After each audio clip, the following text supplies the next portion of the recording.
And we are live. How's everybody doing tonight? My name is Anthony Brian Logan, and you're watching and/or listening to ABL Live. Thank y'all for joining me tonight. You could be almost anywhere in the world, but you're right here with me live on the show, and I appreciate y'all for that. We got a whole lot going on all over the internet, all over the mainstream media, social media, everywhere. And I'm not really sure where to start. Midterm elections, red wave, red splash, red trickle. Is it still yet to be seen? We'll talk about that in a minute. Also, the effect of Trump. Should we have Trump here still? Should he run in 2024? We'll talk about that as well. Also, we got to talk about some of the races that were not really run very properly. Stacey Abrams, to be exact, she did not do a very good job. We'll talk about that. And also, do you think she's going to say that the whole thing was rigged like she did last time? You know, last time in 2018, she lost, but this time she lost worse. So it wasn't rigged when Ossoff and Warnock won the Senate races in 2020, 2019, whenever that was. It wasn't rigged back then, but now it's rigged. We'll talk about that in a minute. Also, we got to talk about Elon Musk and Twitter and what he's doing over there to make the platform a better place to be. We'll talk about that in a minute. We got a whole lot of things to discuss tonight. There's still quite a bit of news out there as it relates to the elections. We'll talk about all those things and more on tonight's episode of ABL Live. And thank y'all again for being here. You guys are the best audience anywhere on these internets. Thank y'all for being here tonight. If you were here last night, thank you for being here as well.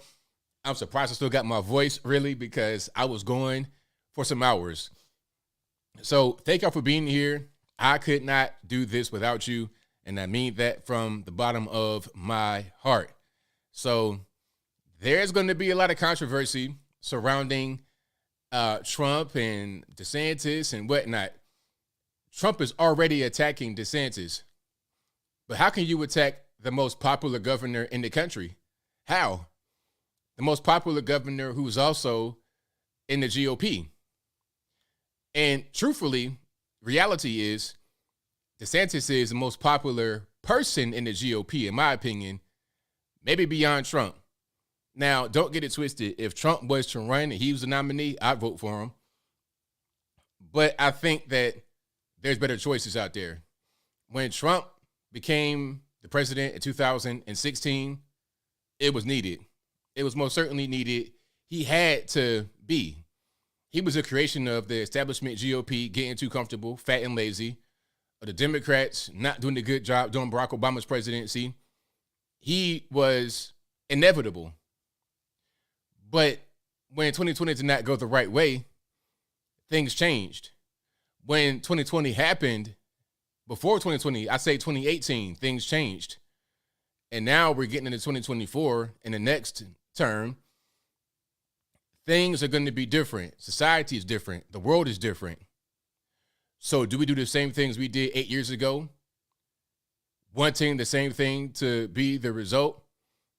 Was the world the same in 1986 as it was in 1994? Y'all tell me, but I'll talk about that a little bit later. We got a whole lot going on. We got a whole lot happening. So first, let's talk about my sponsors right quick, so I won't have to do too much more later on. Shout out to my website, it's anthonyblogan.com.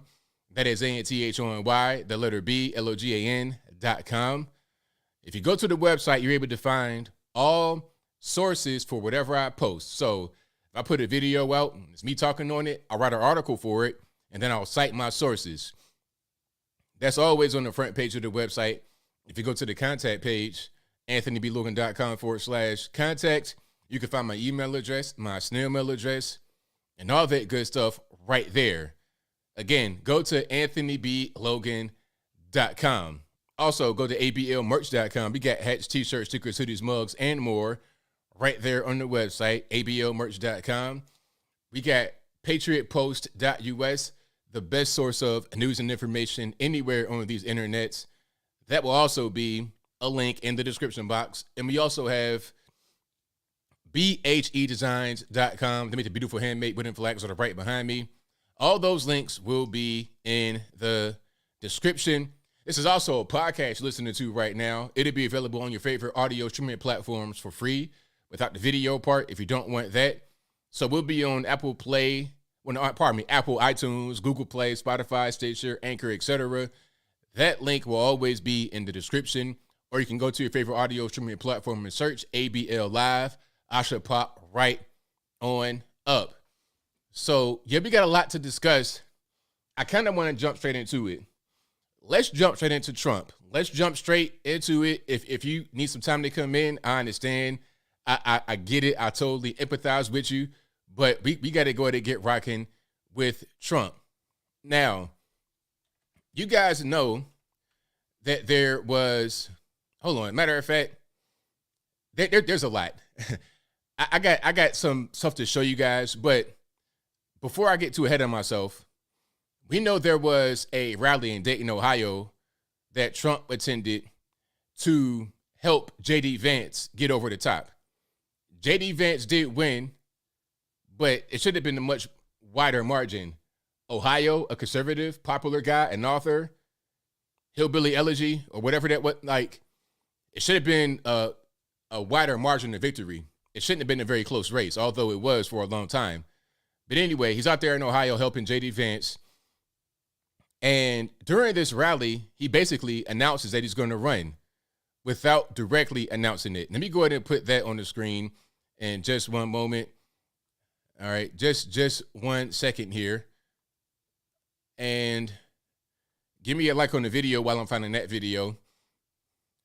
But this, I think, was kind of irresponsible because you're right, on the eve of the midterms. Like, this happened on, what was this, Monday, November the 5th. Midterms were Tuesday, November the 8th. So you're saying it's right on the eve of the midterms. And rumor has it that he wanted to announce that he was going to run, which would have been a disaster. It would have made the midterms even worse. But let's go back right here. Let's show what Trump said right before the midterms. Now, if Trump wants to run, I understand that. But right now is not a good time because you're making things complicated. Because all they're going to do on the left is run. Well, they're going to run ads and they're going to attack you on the day of. And some people that are kind of nervous because of what the media has told them, and also some things they don't like about Trump himself, they're going to say, well, look, if he's going to be the guy and they're bringing the so-called MAGA Republicans back, if he's going to come back in office, how about I don't show up? How about I don't vote for the right? Now, some are going to say, well, that's going to be a big shot in the arm for Republicans to go out there and vote. But is that what happened? I'm not really sure that's necessarily what happened. Let's go ahead and play this right here. Hopefully we don't have too much sound to bust your eardrums out. Okay, no sound at all. That's fine. Let me go. Well, you might be able to hear it, but I can't hear it. Let me go ahead and go here and do it this way. There we go. Perfect. Specifically including the election of all the people that I'm going to name. I'm going to be making a very big announcement on Tuesday, November 15th at Mar-a-Lago in Palm Beach, Florida.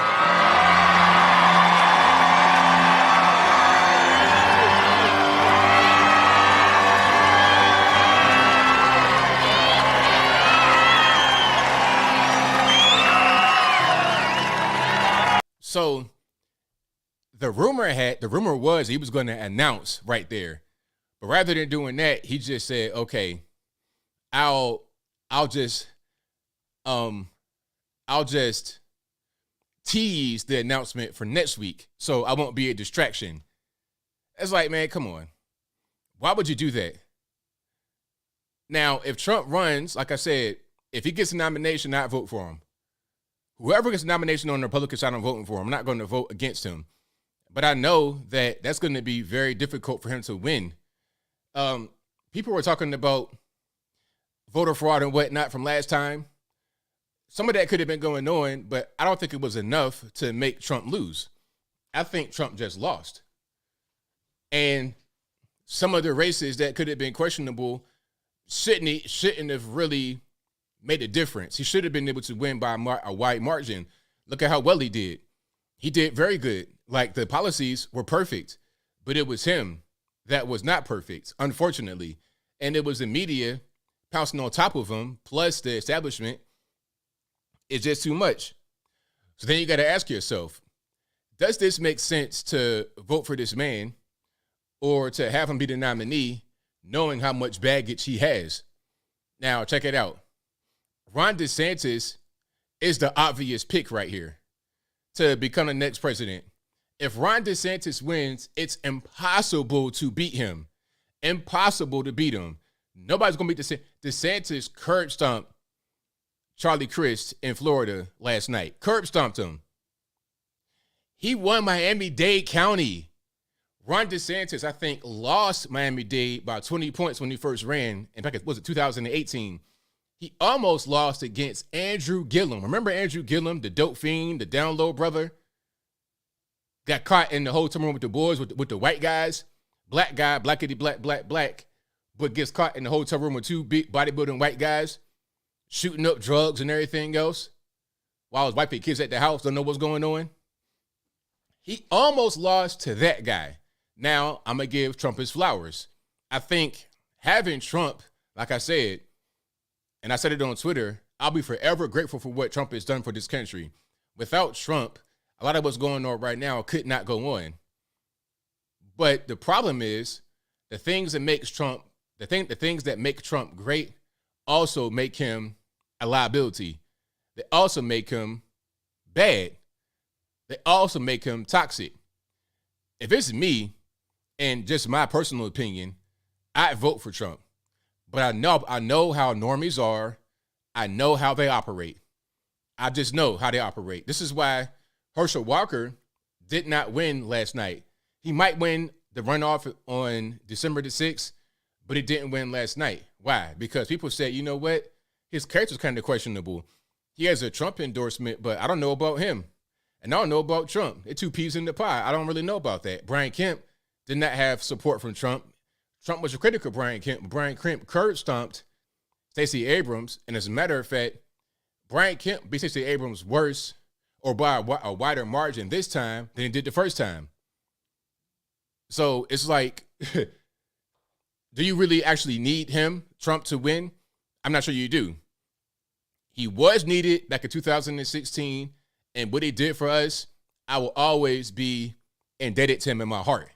I'm going to always appreciate and respect what he did for the country, but now we got to go a different direction, in my humble opinion. Ron DeSantis cannot lose. Check it out. They're going to do this. Here's my opinion about what's going to happen in 2024.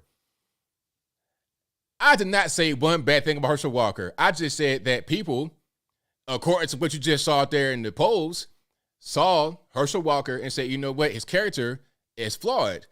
That's why he didn't win. Now, he might win the runoff on December the 6th, but he didn't win last night. But Brian Kemp did. They're both in Georgia. They're both running. It's not about racism. That's not even really it at all. It's about one guy has no baggage, did a very good job. They like him. He's the incumbent. He gets reelected. But the other guy, it's kind of questionable. I don't know about this guy. I don't know about him. So then he didn't win. That's what happened. That's what happened. Now, some are going to say, well, they should have picked better in Georgia than Herschel Walker. Well, he won his primary with 70% of the vote. So the people wanted him. But then when all that stuff came out, it's like, well, do I want him still? People are very, how can I say, they're very fickle when it comes to that. Stuff like that matters. It really does. And also about Trump's age. Trump is, 76 right now, if I'm not mistaken? He'd be 78 by 2024. So by the end of his next term, if he was to win in 2024, he'd be 82 years old. Now, Joe Biden is what? Joe Biden will be 80 years old in November, in a few days. In 11 days, Joe Biden will be 80 years old. So by the end of his term, 2024, he'll be 82. if he was to win again in 2024, he'd be 86 at the end of the term. He will not make it to be no 86. Just be all the way real. Not in politics, at least.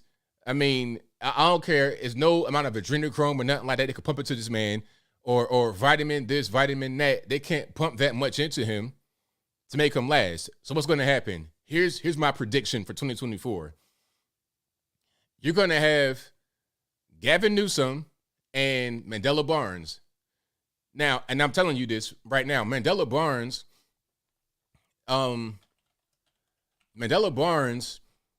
was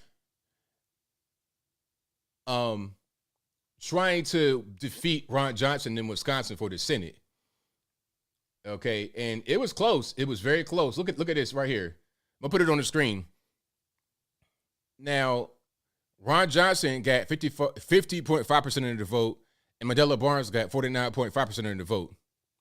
Okay, the race was very close. Ron Johnson had 1.33 million votes. Mandela Barnes had 1.30 million votes. So, very, very close race. Mandela Barnes, this guy right here, look, take a look at him. Hold on. How old is he, matter of fact? This man, 35 years old. 35 years old, just old enough. So, wait a minute. Let's take a look. That's him right there. Oh, man, Barack Obama 2.0. Look at him. Look at this guy. Mandela. Handsome guy. You're going to put him next to Gavin Newsom, another handsome guy. And if this guy and Gavin Newsom run against Trump, they win. They should not win. Obviously, Trump's a better candidate than them. But I'm talking about the mind of the average normie, the mind of Generation Z, the mind of the TikTok influence. I'm talking about them. It's not about me. My opinion is that Trump could win and go out there and do good things. But my opinion is irrelevant when I got to do with the entire USA and what they're going to vote for and what they're going to want. That's the truth. Multimillionaire as well. Hey, there you have it. And this is what's going to happen. People can say that I'm wrong. It's a shame. That's just feelings talking. I don't care nothing about that because it's not even about me. Say what you want, but I'm just telling the truth. If I tell you that it's raining outside and get a coat, you're going to tell me that I'm just being shameful and don't put a coat on. If you get wet, it's your fault. If you get wet, it's your fault. I'm not even surprised about how the midterms panned out. Not surprised at all. Dr. Oz losing to John Fetterman. Look. See, people don't pay any attention. This is what I'm trying to tell you guys. John Fetterman had a stroke months ago. People did not know he had a stroke. They did not know that he was brain damaged. They did not know he couldn't talk until the actual debate. But see, the problem with the debate, that came a full month after they had already been voting in the early elections. A full month. So people were just going out there voting straight ticket Democrat. Okay, Fetterman, cool. The other guy, cool. They had no idea who these guys were at all. This is what I'm talking about. The average normie does not think like we do. They're going to vote based on what the media tells them. They're going to watch CNN for 20 minutes at night before they go to bed, and that's it. And whatever they say, they're going to believe. So we got to be very smart with it. That's all I'm trying to say. So, like I said, if they run Gavin Newsom and Mandela Barnes, black guy, white guy, two handsome guys, big 6 foot tall, beard, bald head, man, please. They would destroy Trump, unfortunately. It shouldn't be like that, but I know how the country is. Gavin Newsom should not be the governor of California, but we all knew he would win the governor of California. There was not a chance for anyone else other than him to win and become the next governor of California. We all know that. Now, if I sit here and tell you that, am I somehow hating on the guy that's a Republican? I'm telling you just the facts of what's going on. Okay? J.B. Pritzker, how was he going to lose in Illinois? DeSantis, how is he going to lose in Florida? It's impossible. At a certain point, we got to start recognizing things from what they are and not just be trying to look at your political affiliation. Let's look at things the way they are. That's it. Personally, I'd vote for Trump, but I know how the normies are. Normies don't think the way we think. And we can't just say, all right, I like him, My friend likes him. My friend groups like him. What about the entire country? And what about what they want and what they think? Middle America, soccer moms, the LGBTQ element of P. Everybody got to vote. Everybody has to vote. And we can't just make them do what we say. We can provide information and try to educate, but at the end of the day, they're going to vote how they're going to vote. I can go down to Georgia and say, hey, why are y'all voting for Democrats 95% of the time and you don't have anything to show for it? I mean, I could say that until I'm blue in the face, but it won't matter unless they want to do it on their own. It won't matter. It is not going to matter. Okay, I'm telling some 35-year-old stripper in Magic City in Atlanta, hey, vote, what's the name? Vote for Brian Kemp. I might get slapped. It's the right thing to do. It makes sense logically, but they don't want to do it. So I got to think about what they are going through in their life and what their mindset is, because when we're talking about a presidential election, it's all over. It's the entire country. And the young people, they're being poisoned by TikTok from China. They don't know what's going on. They have no idea. You know, it's just crazy. Anthony Evelyn says, so the country gets destroyed and the normals are cool with it? Yes. Yes, they are. Yeah. We got to be able to have a guy that has mass appeal and is not so controversial as Trump unfortunately has become. Ron DeSantis would destroy anybody in the election. With Trump, there's a question mark. There's a question mark. So it is what it is. And I'm just calling it how I see it. And that's just the state of our nation. We got to be able to accept it. We can't just live in denial like that. We can't live in denial. Now, hold on. I'm going to show you guys something here as well. This was from Trump on Truth Social. Now, I understand what he's trying to do. He's trying to already run because he knows DeSantis is going to be his opponent in the primary, at least. If anybody was a primary Trump, it'd be DeSantis, and he would win for sure. For sure. He'd win the primary as well. Polling data does not show it. Polling data says Trump would win, but I think polling data is going to be inaccurate. One thing about polling data is that they don't how can I say, they don't really get a true sense of what the nation feels, because a lot of the Gen Z, they would do everything in their power to not answer that phone when you call them. They're not going to come to the door when you knock. So that's just what it is. Oh, people are upset in the comments. Somebody says, open the dang phone lines because you know what you're talking about. My man Tom is demanding I open the phone lines right now. Open the phone lines at about 9:30 after I get done talking. So you got to wait, sir. But the polls make no sense. The polls said something about the election that didn't happen. The polls were saying there was going to be a red wave, and it was not quite a red wave. The polls are not accurate, especially as we get more into technology, into the Gen Zs. They're not answering their phone. They're not going to really respond or participate. And the Gen Zs overwhelmingly voted for the Democrats.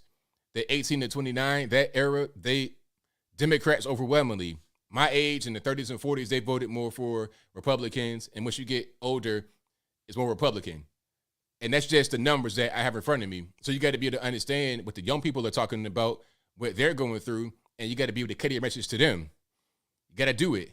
This is why they want to have these 16-year-olds go out there and vote, because they know they can just brainwash them from a baby in K through 12 public school system to make them think that Republicans are evil and dangerous and hateful. So then they'll go out there and vote that way. And that'd be a big block, a big constituent to go get a lot of votes. It's easier than importing a bunch of illegal aliens, because that's a language barrier. You got to teach them English and stuff. You could raise kids speaking English in America and teach them that Republicans are evil and bad, and then they'll go out there and vote that way. And we've seen that throughout these elections over the past few years. It's very simple. That's just what it is. That's just a reality. Now, here's something. Now, you guys tell me, does this make sense to say? Does it make sense to make this comparison? This is Trump on Truth Social. Now, he says, now that the election is in Florida is over and everything went quite well, shouldn't it be said that in 2020, I got 1.1 million more votes in Florida than Ron D got this year? 5.7 million to 4.6 million, just asking. So I put that right there without comment. You guys tell me your opinion about this particular post. This is a real post from Truth Social. It's not fake. I'm not making it up. I'm not trying to attack Trump. You guys give me your honest opinion about this particular quote right here. Trump says he got 1.1 million more votes in 2020 in the presidential election than Ron DeSantis got in the midterm election this year for governor. You tell me your opinion about that particular Truth Social post. And I'll just read the comments. I'll just read them. And this is what I'm talking about also. You got polarizing figures. Trump is polarizing on the right and, of course, throughout the entire country, left and right. Check it out. If I say right now, Trump should be the guy that runs, half of you guys are going to say yes, half are going to say no. If I say Trump shouldn't run, half of you guys say yes, half of you guys say no. If I said DeSantis would run, I think everybody would say yes. At least 90% would say yes. Why would you say no? Why would anybody be against DeSantis running? Maybe you want him to be the governor of Florida still, if you live in Florida, but everybody else would say run DeSantis. It wouldn't be this big divisive thing where it's a fight and an argument over it. It wouldn't be that. That's what I'm talking about. It's divisive. Somebody said, is all tests at the end and ABL failed it? What test did I fail, sir? I said I'd vote for Trump if he ran. So what test did I fail? I'm telling you the honest truth. I don't care nothing about nothing. It's just the truth. The truth is the truth, regardless of who says it, why they say it. It doesn't matter. Does not matter. I don't care. I'm a fan of Trump. I voted for him both times he ran. I'd vote for him again. But I know that he will have a hard time winning. He probably would lose again. And also, one more thing I got to say, and you tell me if I'm right or wrong. Remember the election, 2020 election, you had a presidential election, right? Now, Trump says, hey, there was funny business happening, a lot of stuff, late night votes. And I'm not going to say he was wrong. But then he said, hey, you know what? And until they fix the election, you guys don't go out there and vote. Or something like that. Now, remember, there was other elections happening. In Georgia, there were 2 runoff races. Remember? John Ossoff and Raphael Warnock in the Senate. And they both won their races. Why? Because people heard Trump say, don't vote, stay home. So they stayed home. That allowed the 2 Democrats to win. And that gave the left the Senate. Right now, or before the midterm elections, the Senate was tied 50-50. If not for the fact that Ossoff and Warnock won, we would have had 2 more seats in the Senate, 52-48. You would have had control of the Senate. So all the spending bills wouldn't have happened. All that stuff wouldn't have happened if Warnock and Ossoff don't win their races. Even if one of these guys lost, just one, you had the Senate. You see what I'm saying? That's just the truth. Now, I also blame the GOP leadership because in 2016, Trump was needed. He was needed because GOP were not doing a very good job reaching across the aisle, reaching across to the younger generation, having a cool brand. They didn't know where they wanted to go. Do you just want to be a uni party, the same thing as the Democrats? Like, what do we want to do? I think Trump helped to give them an identity of their own they could use. This is what has birthed Ron DeSantis, Bill Lee, who else? Greg Abbott, a lot of these guys. It helped birth them. But then the very same thing that made Trump very effective, it made him a kingmaker, also made him toxic. Combine that with establishment and the media piling on him, it creates a big mess.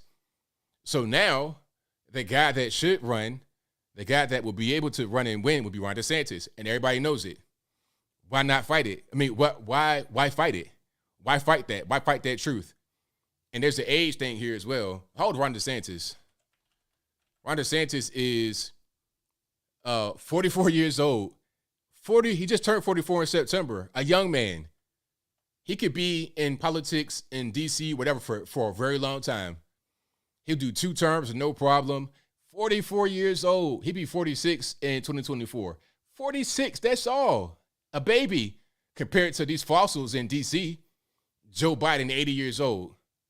Joe Biden is twice Ron DeSantis' age, and he's in the White House stumbling and bumbling around. We got to move forward. That's all I'm trying to say. But if you like what you're hearing so far, please give the video a thumbs up. Like the video, share the video, do all that good stuff. AKM says, what's Trump's baggage? Mean tweets, low gas prices.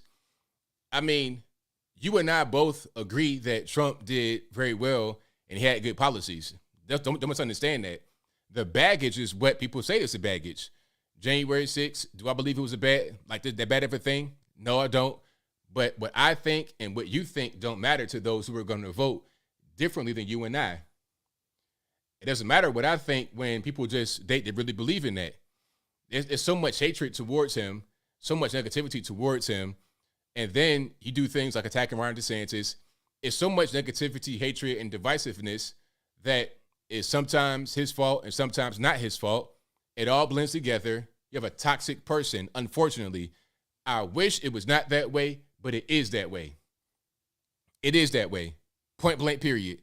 And nobody can say I'm a liar. Call me whatever you want.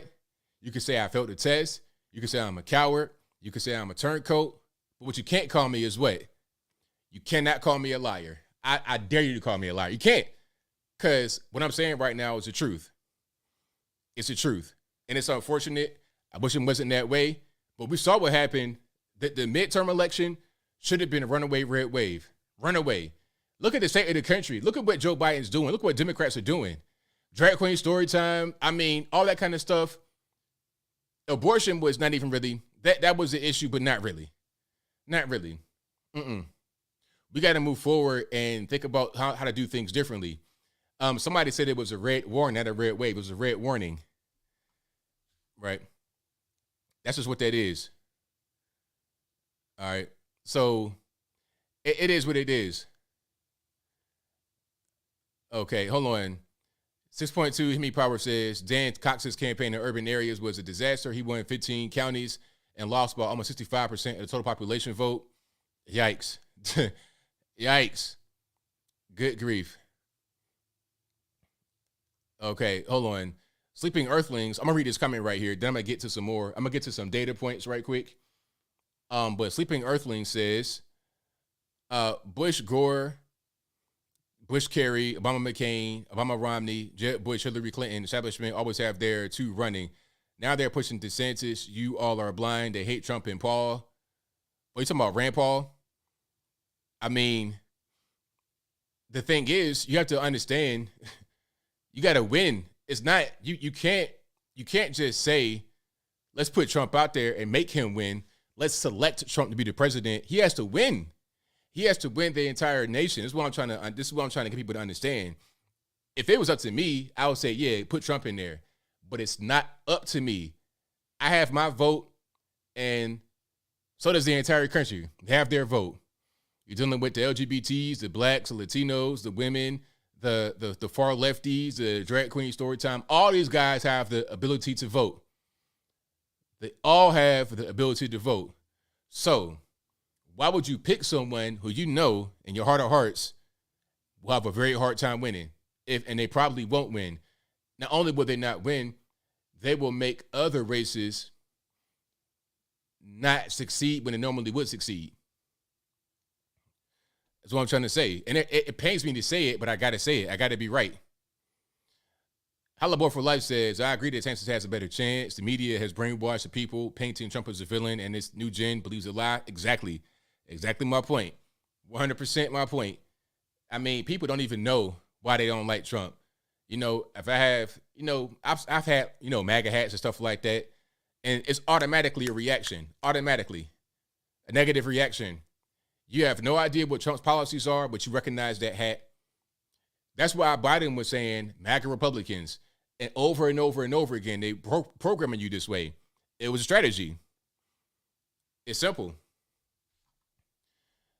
So that's what it is. Now we have we have some data points to get to, some maps and whatnot. If you were here during the stream last night, thank you for being here. I appreciate you guys. I think we still could take the Senate, but it's going to be a long road. I'm not sure about Nevada right now. We're going to get into some maps to see what's happening right here. And thank you for that, Tiara. Thank you for saying that I'm right. I wish that things were different, but they're not. And that's just the truth of the matter. All right, let me go find these. Okay, I got some maps up right here. So let's check it out. Back to the maps. And so right now we're at 48-48 in the Senate. 48 Republicans, 48 Democrats. To have control of the Senate, we need 51 on the Republican side. So we got to win all the remaining races, or at least 3 of the 4. Okay, we'll get Alaska because you have 2 Republicans in the lead, Lisa Murkowski and Kelly Shabaka. We'll get 49 from Alaska. Arizona, Mark Kelly is in the lead, but he could lose to Blake Masters, but that might be Mark Kelly. Nevada, we have Adam Laxalt. He'll probably win that race, but it's a very close race. 50% to 47% he has versus the incumbent Catherine Cortez Masto. So if we win Alaska and Nevada, we're at 50. Arizona leaning blue right now. So then it comes down to Georgia. Now, as I said before, in Georgia, I'm not sure about the entire nation, but in Georgia, you have to have a runoff election if you do not reach 50% of the vote for one person during the regular midterms. Some moron libertarian, whatever his name is, Chase Oliver, got 2.1% of the vote. So if not for him being there, somebody would have won last night, and it probably would have been Herschel Walker, in my humble opinion. Okay, there's only about, a 35,000 vote difference between Herschel Walker and Raphael Warnock. So now they go to a runoff election on December the 6th. So if Herschel Walker wins in Georgia, so if Alaska, Nevada, and Georgia go red, then you have the Senate. That's a very, very tight thing. If we don't win Georgia, I think we'll just go back to being status quo, 50-50 in the Senate. However, we will have the House. We'll have the House, so that's good. And I think that since we have the House, Nancy Pelosi will be gone. She'll probably retire. She's 1,000 years old anyway. And then the Speaker of the House will be Kevin McCarthy. They had Steve Scalise on, and then they asked him, are you going to run for Speaker of the House? He was like, nah, Kevin's got it. He'll go ahead and take that. So I think Kevin McCarthy will be the next Speaker of the House. So at least we can stop some of the stuff that's going on because, again, when you want to pass a bill, it's a law. It goes through the House first. They draft it. It goes through them. They sign off on it. Then it goes to the Senate. They vote on it. And then it goes to the president. He signs it into law. So if there's some bad laws out there and we have a Democrat minority House, Republican-controlled House, then they're not going to be able to get it through unless you get a bunch of these rhinos in there that just want to push it through anyway.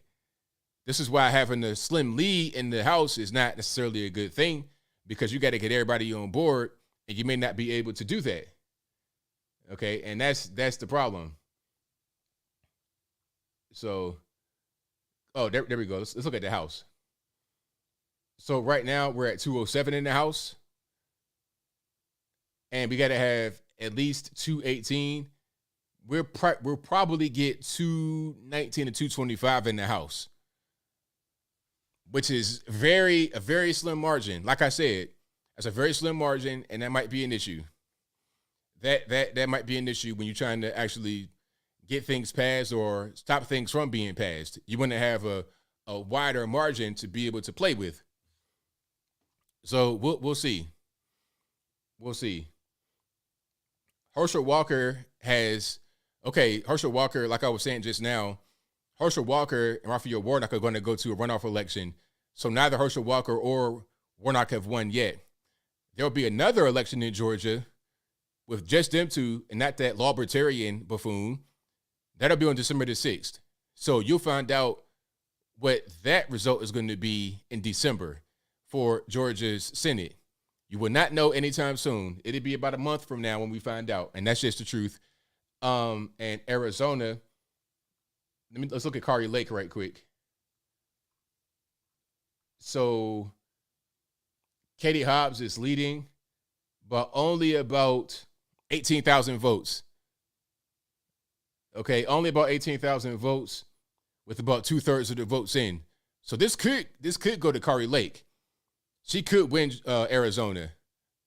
So it's razor thin, super close. Again, it shouldn't be that close. You know, it shouldn't be that close. Like I said, you got the border crisis happening right now. It should be kind of a runaway, but it's not, unfortunately. And that's just that. Brian Kemp, you know, like I said, this is even better than he did last time. Brian Kemp barely beat Stacey Abrams last time. He barely avoided a runoff. 50.2% of the vote last time compared to 53.4% right now. I think even Trump had attacked Brian Kemp because of the election. Others had attacked Brian Kemp. And throughout the entire time, I said, I like Brian Kemp. If I was in Georgia, I'd vote for Brian Kemp. I've always said I like Brian Kemp. It didn't matter. And the people of Georgia like him as well. See, I'm right here close to Georgia, so I'm always there. And it's a great state. It's run very properly. I just like the way that things operate in Georgia. So Brian Kemp, I met him a couple times, real down-to-earth kind of guy. He always had pretty good events, and I like Brian Kemp, been a fan. So, I mean, why not vote for him? Who are you going to vote for? Stacey Abrams? Stacey Abrams is pathetic. I think she's just running to get her name up for something else or to fundraise. I don't really understand what the point is. They put her on TV shows. They had her on Star Trek, if I'm not mistaken, as the king or the queen of the world, the galaxy or something. Like, what was her role on that episode of Star Trek? Do you guys remember? Hold on. Okay, Stacey Abrams, Star Trek. So, wait a minute. So she was on Star Trek Discovery, and they call her a diehard Trekkie. Hold on. Remember this? Stacey Abrams said she'd become U.S. president by 2040. She became president of United Earth much sooner. So that's her right there as president of United Earth on Star Trek. I mean, ridiculous stuff, right? They put her on TV. They did everything they can. Lipstick on the pig is still a pig at the end of the day. I'm not calling her a pig per se. I'm just saying, if you put lipstick on the pig, it does not change the fact that it's a pig. So they did everything they could for her. I'm seeing they brought her on stage at rap concerts. None of this crap worked. Why? Because the constituents liked Brian Kemp. They liked his message.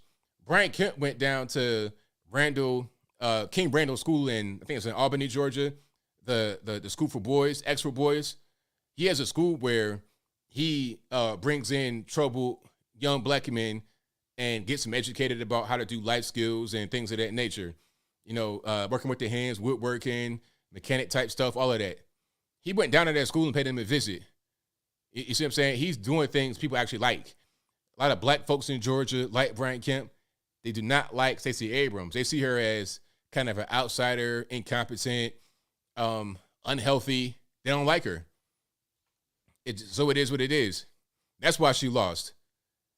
Okay? And it's not about being rigged because, again, she lost and got curb stomped worse than the last time, but Warnock and Walker are going to run off election because it was so close they couldn't decide between the two. That's just what it is. So yeah, Stacey Abrams, and I saw this video. I can't play it right here because music. Matter of fact, I'm going to play it, but I'm not going to play the music part of it. So y'all got to hang tight. And if you like what you're hearing so far, please give the video a thumbs up, like the video, share the video, do all of that good stuff. But yeah, let me go ahead and play this right quick. If I can, that'd be fantastic. All righty. Let's go ahead and turn that volume down so I don't get a strike. So look at these guys right here. Hold on. Let me refresh. Like look at these guys. So this is a little dance routine that some guys decided to do to try and get the black vote, right? Look at these guys. The black male vote. Because remember that she was talking about how black men are not coming out for her and they're believing misinformation, all this and that and the third. So this is what she did to try to get the black vote. No sound because music in the background. I don't want to get a strike from Beyonce and them. So this dude came from behind. This dude came between another man's legs. He was on the ground and the guy's dancing, standing up. He tunneled his way through the man's legs, like his open. So, okay, you're standing like this, right? This man came through like this underneath his legs with the Stacey Abrams sign. And then they continue to do a TikTok dance. It's like, sir, you know what? This ain't really going to do it. If I voted for you in 2018 and I don't vote for you now, a TikTok dance with some dudes climbing to another dude's legs ain't going to get her done. I want to get more than that. This ain't going to work. Okay? All right, my man with the little tight muscle shirt or whatever he got on with no muscles, looking like Doug Funny with Kratos beard. I'm not satisfied. I'm not really enthused. I'm not going to be like, you know what? I was going to vote for Brian Kemp because of the economy, things of that nature, a well-run state.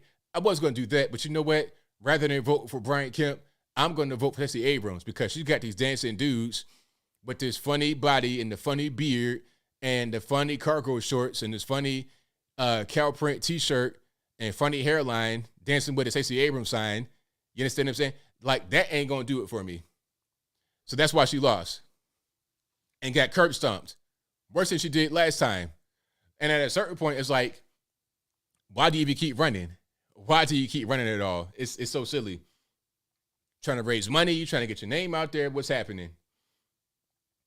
Now, can we go back to the governor? Okay, let's talk about Ron DeSantis right quick. So, Ron DeSantis, I mean, it wasn't even close. So, can we zoom in? Matter of fact, hold on. Here we go right here. So, he won the race over Charlie Crist by a lot of votes. 59.4% of the vote compared to 40% of the vote. Okay, that's with two other people, independents and libertarians running. 59.4% of the vote in Florida as a Republican. Florida is red. Did he really get help from Donald Trump? I don't think so. Trump said Ron DeSantis, all this and that and the third didn't make a difference. Didn't make a difference. Look at this. Hold on, can we get the map? There we go. The Panhandle by Alabama, Georgia, all of that, completely red. Tallahassee, own little blue part of Tallahassee. And it wasn't even that blue, really, in the city. Jacksonville, red. Orlando, blue right there, only right there. Tampa, red. Shout out to Anna Paulina for winning Tampa as well in the House, or was it the House or the Senate? Look at Miami-Dade. Miami, 55% Ron DeSantis. 55% Ron DeSantis. I mean, Miami. So this is Ron DeSantis' land. You take that same energy and that same likability and that same get it done-ness to the nation, you're unstoppable. You're undefeatable. Who's going to beat you?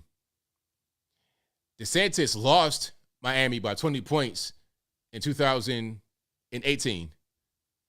He won by 10 points now, 55% to 44%. So that's just what it is.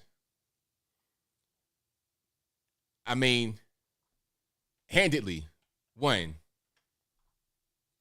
Now look at 2020. You see how everything went more? Every single county, everywhere went more red. Everywhere. From 2 years ago. Everywhere. The whole state. It's crazy. And of course, Texas, Greg Abbott curb stomped your man Beto O'Rourke, 54.8 compared to 43.8. Wasn't even close. And you had 2 independents. But look at this. Oklahoma, all of that area up there, totally red. It doesn't get blue until like Dallas, not even Fort Worth. Fort Worth's not even that's not even well, it doesn't get blue until Dallas, and then not even Fort Worth, which is right by Dallas. That's a red place. And then Houston, of course, Austin. Of course, Austin, that's deep red. That's California part 2 right there. Beto, that's Betoville. El Paso, where Beto's from, and also very, right on the border. So down by the border, it gets more blue. I don't understand why. Because you have a border crisis happening right now. Now, right here, Kennedy County, Corpus Christi, that area, that is becoming more red because you got a lot of illegal aliens passing through there. But deep red. Greg Abbott, likable governor. There was only one little problem with the electricity that happened, but beyond that, it was all red. Little bit of blue, all red. Okay. He didn't need Trump's endorsement. Maybe he got it, maybe he didn't, but he didn't need it because he did a good job in Texas. You got to do a good job just being able to do what you do.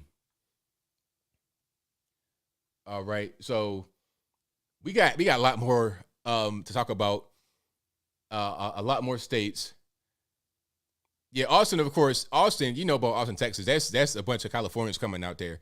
The thing about Californians, they're like a locust. They're like a plague of locusts. They eat and just destroy. When they destroy a place from eating it to the ground, they see the devastation, and then they go to a brand new place to eat there and destroy that. They don't think about what they're doing as destructive, but it winds up being that way. They think they're doing the right thing. It's kind of like instinctive. Okay, I have to eat, so I'm not really worried about destroying your particular place. I'm going to eat. So therefore, I'm going to destroy this place after I'm done and then go to your place and destroy it. I don't see it as destroying. I just see it as me living the way I live. So going back to Austin, they come from California thinking that, oh, it's just California. It's not me, not the way I vote, not the way my neighbors vote. So they go to Austin and vote the exact same way they did in California, which is why you have the drugs and the homelessness, because they voted for that in California as well. Yeah, and is a college town as well, liberal? Yeah, of course. Of course. Kari Lake, no update on Kari Lake. She's still behind, but there's no update. It's going to be a while for that, so I wouldn't even hold my breath on that one. I wouldn't hold my breath on that one. That's still going to be a while. Don't even really worry about it. That's going to be a minute. It's still 70% of the vote. She's behind now by 13,000 votes, which is not a lot. That's 50.34% for Katie Hobbs and 49.66% for Kari Lake. That's 70% of the votes that are in. So that's quite a few of the votes, but not enough to call it one way or the other. You still got 30% of the votes that have not been tabulated. And my question is, well, I have a statement to make about the election in general. Why is it taking so long to count these votes? Like Florida was done in and out, Ohio done in and out, Tennessee done in and out. Why does it take so long to count these votes? I mean, really, all the votes have been cast. Why not be able to count them that night? Nevada was talking about, well, there's a shortage of people that are actually going to be able to count the votes. We got a staffing shortage. That's why we can't count the votes right away. That's what they said about in Nevada. You know, so somebody said check Louisiana. Can I? And you talking about like for the Senate? Like, what are we doing about Louisiana? I don't think there's anything about, there might be a governor race in Louisiana. Hold on, let's check the Senate. Yeah, there's and not in there really. John Kennedy won that last night. There's nothing really. You're talking about the House, maybe, perhaps. It's all red except for District 2, which is Troy Carter. But beyond that, you Mike Johnson, The incumbent, uncontested, Clay Higgins won. Curb stomped the other person who was another Republican. Garrett Graves won. Julia Letlow won. Steve Scalise, of course, won. And District 1. So what are we talking about? What else is it? Yeah. So we're going to see what's going on with Kari Lake for sure. Now, people talking about the voter integrity, you have to understand your vote is on a state level. So this is not a federal thing, it's on the state level. So if you have any problems with your vote, you have to get into your state legislature, get into your state houses and figure it out that way. It's not a federal thing. So in Tennessee, there's no problems at all. None whatsoever. Everything's totally smooth. Georgia, same way, totally smooth, in and out, no problems, no funny business going on. Florida, same way. Texas, same way. It depends on where you are. If you're living in California, hey, if you voted a particular way and your friends voted a particular way and you know that, and your county or your city went a different way, ask questions, figure out what's happening, or get involved. Get involved and figure out what's going on. You should do that, and then you'll be able to figure out the best way to go forward that way. Or volunteer. Like they said in Nevada, they had a problem with staffing. So go out there and staff. Do that and get it done. That's probably the best way to go about it. Participate, get involved. If you think there is some funny stuff going on, you go out there and be change you want to see. Don't just let them do whatever they want to do. All right. I'm right here close to Georgia. People I know in Georgia said that it was smooth. They were out in and out 5-10 minutes. It was no problem at all. I guess it depends on where you are and what particular part of the state. If you're in Atlanta, deep like in the city, it might be a little bit different. But even in Atlanta, I was hearing that it was just fine. There was shout out to Brett Raffensperger. He was talking about the election right now in Georgia, and there was a guy who wanted to test the law about handing out water or whatever it is, people in the crowd. And he was driving around trying to find crowds and couldn't find anything because there was no lines. You had early voting, mail-in ballots. I think you have, well, I know about early voting. You had early voting. All you got to do is you got to have ID to verify who you are. Verify yourself, have identification. You're in and out. Thief in the night. It's easy money. Okay. And the thing about some of the, people talking about it's on Wi-Fi. When I voted in Tennessee, it was a paper ballot. They put it in a little Scantron machine, and everything was all paper based. Give you a photo with the paper ballot in it. You go to the little thing with the little shield on it. You bubble it in with a pen and give it to that guy. He puts it in the Scantron machine. It's a little top part of the ballot's like a little perforated part. Tear that part off, put it in the box right beside the ballot by the Scantron, and you're done. You get a sticker, I voted, and go about your day. Some people had the machines in certain states. Mine was a paper ballot. Paper ballot. Scantron, old school. Like high school, middle school test. That's what it was for me. Easy breezy. Voted at a church, 5 minutes from the house, no problems at all. None whatsoever. So it depends on where you live. That's why I say it's a local thing. It's not a federal thing. So to say that, oh, well, is it going to be stolen? But where do you live? What's going on with your state? What's going on with your city? Get involved locally with politics. Get involved. All right. So that's just what it is. My ID was checked 100%. It was so simple too. We should not have a federal election, but it should be some things that people copy that other states do well. Every state should do what Tennessee did. ID, paper ballot, Scantron, that's it. That's the way it should be. You had machines in Hendersonville, Tennessee, with the little touchpad thing. That's interesting. Herschel Walker, that's going to be a runoff election on December the 6th because he did not get 50% of the vote, neither did Herschel Walker. 50% plus one, basically. So that's going to be runoff on December the 6th. Shelly says, scans are no problems at all. Same here. Yep. But to get back to the whole red wave thing, we do have, well, we will take the House. That's predicted. And I don't see how we're going to lose the House. We're going to take the House.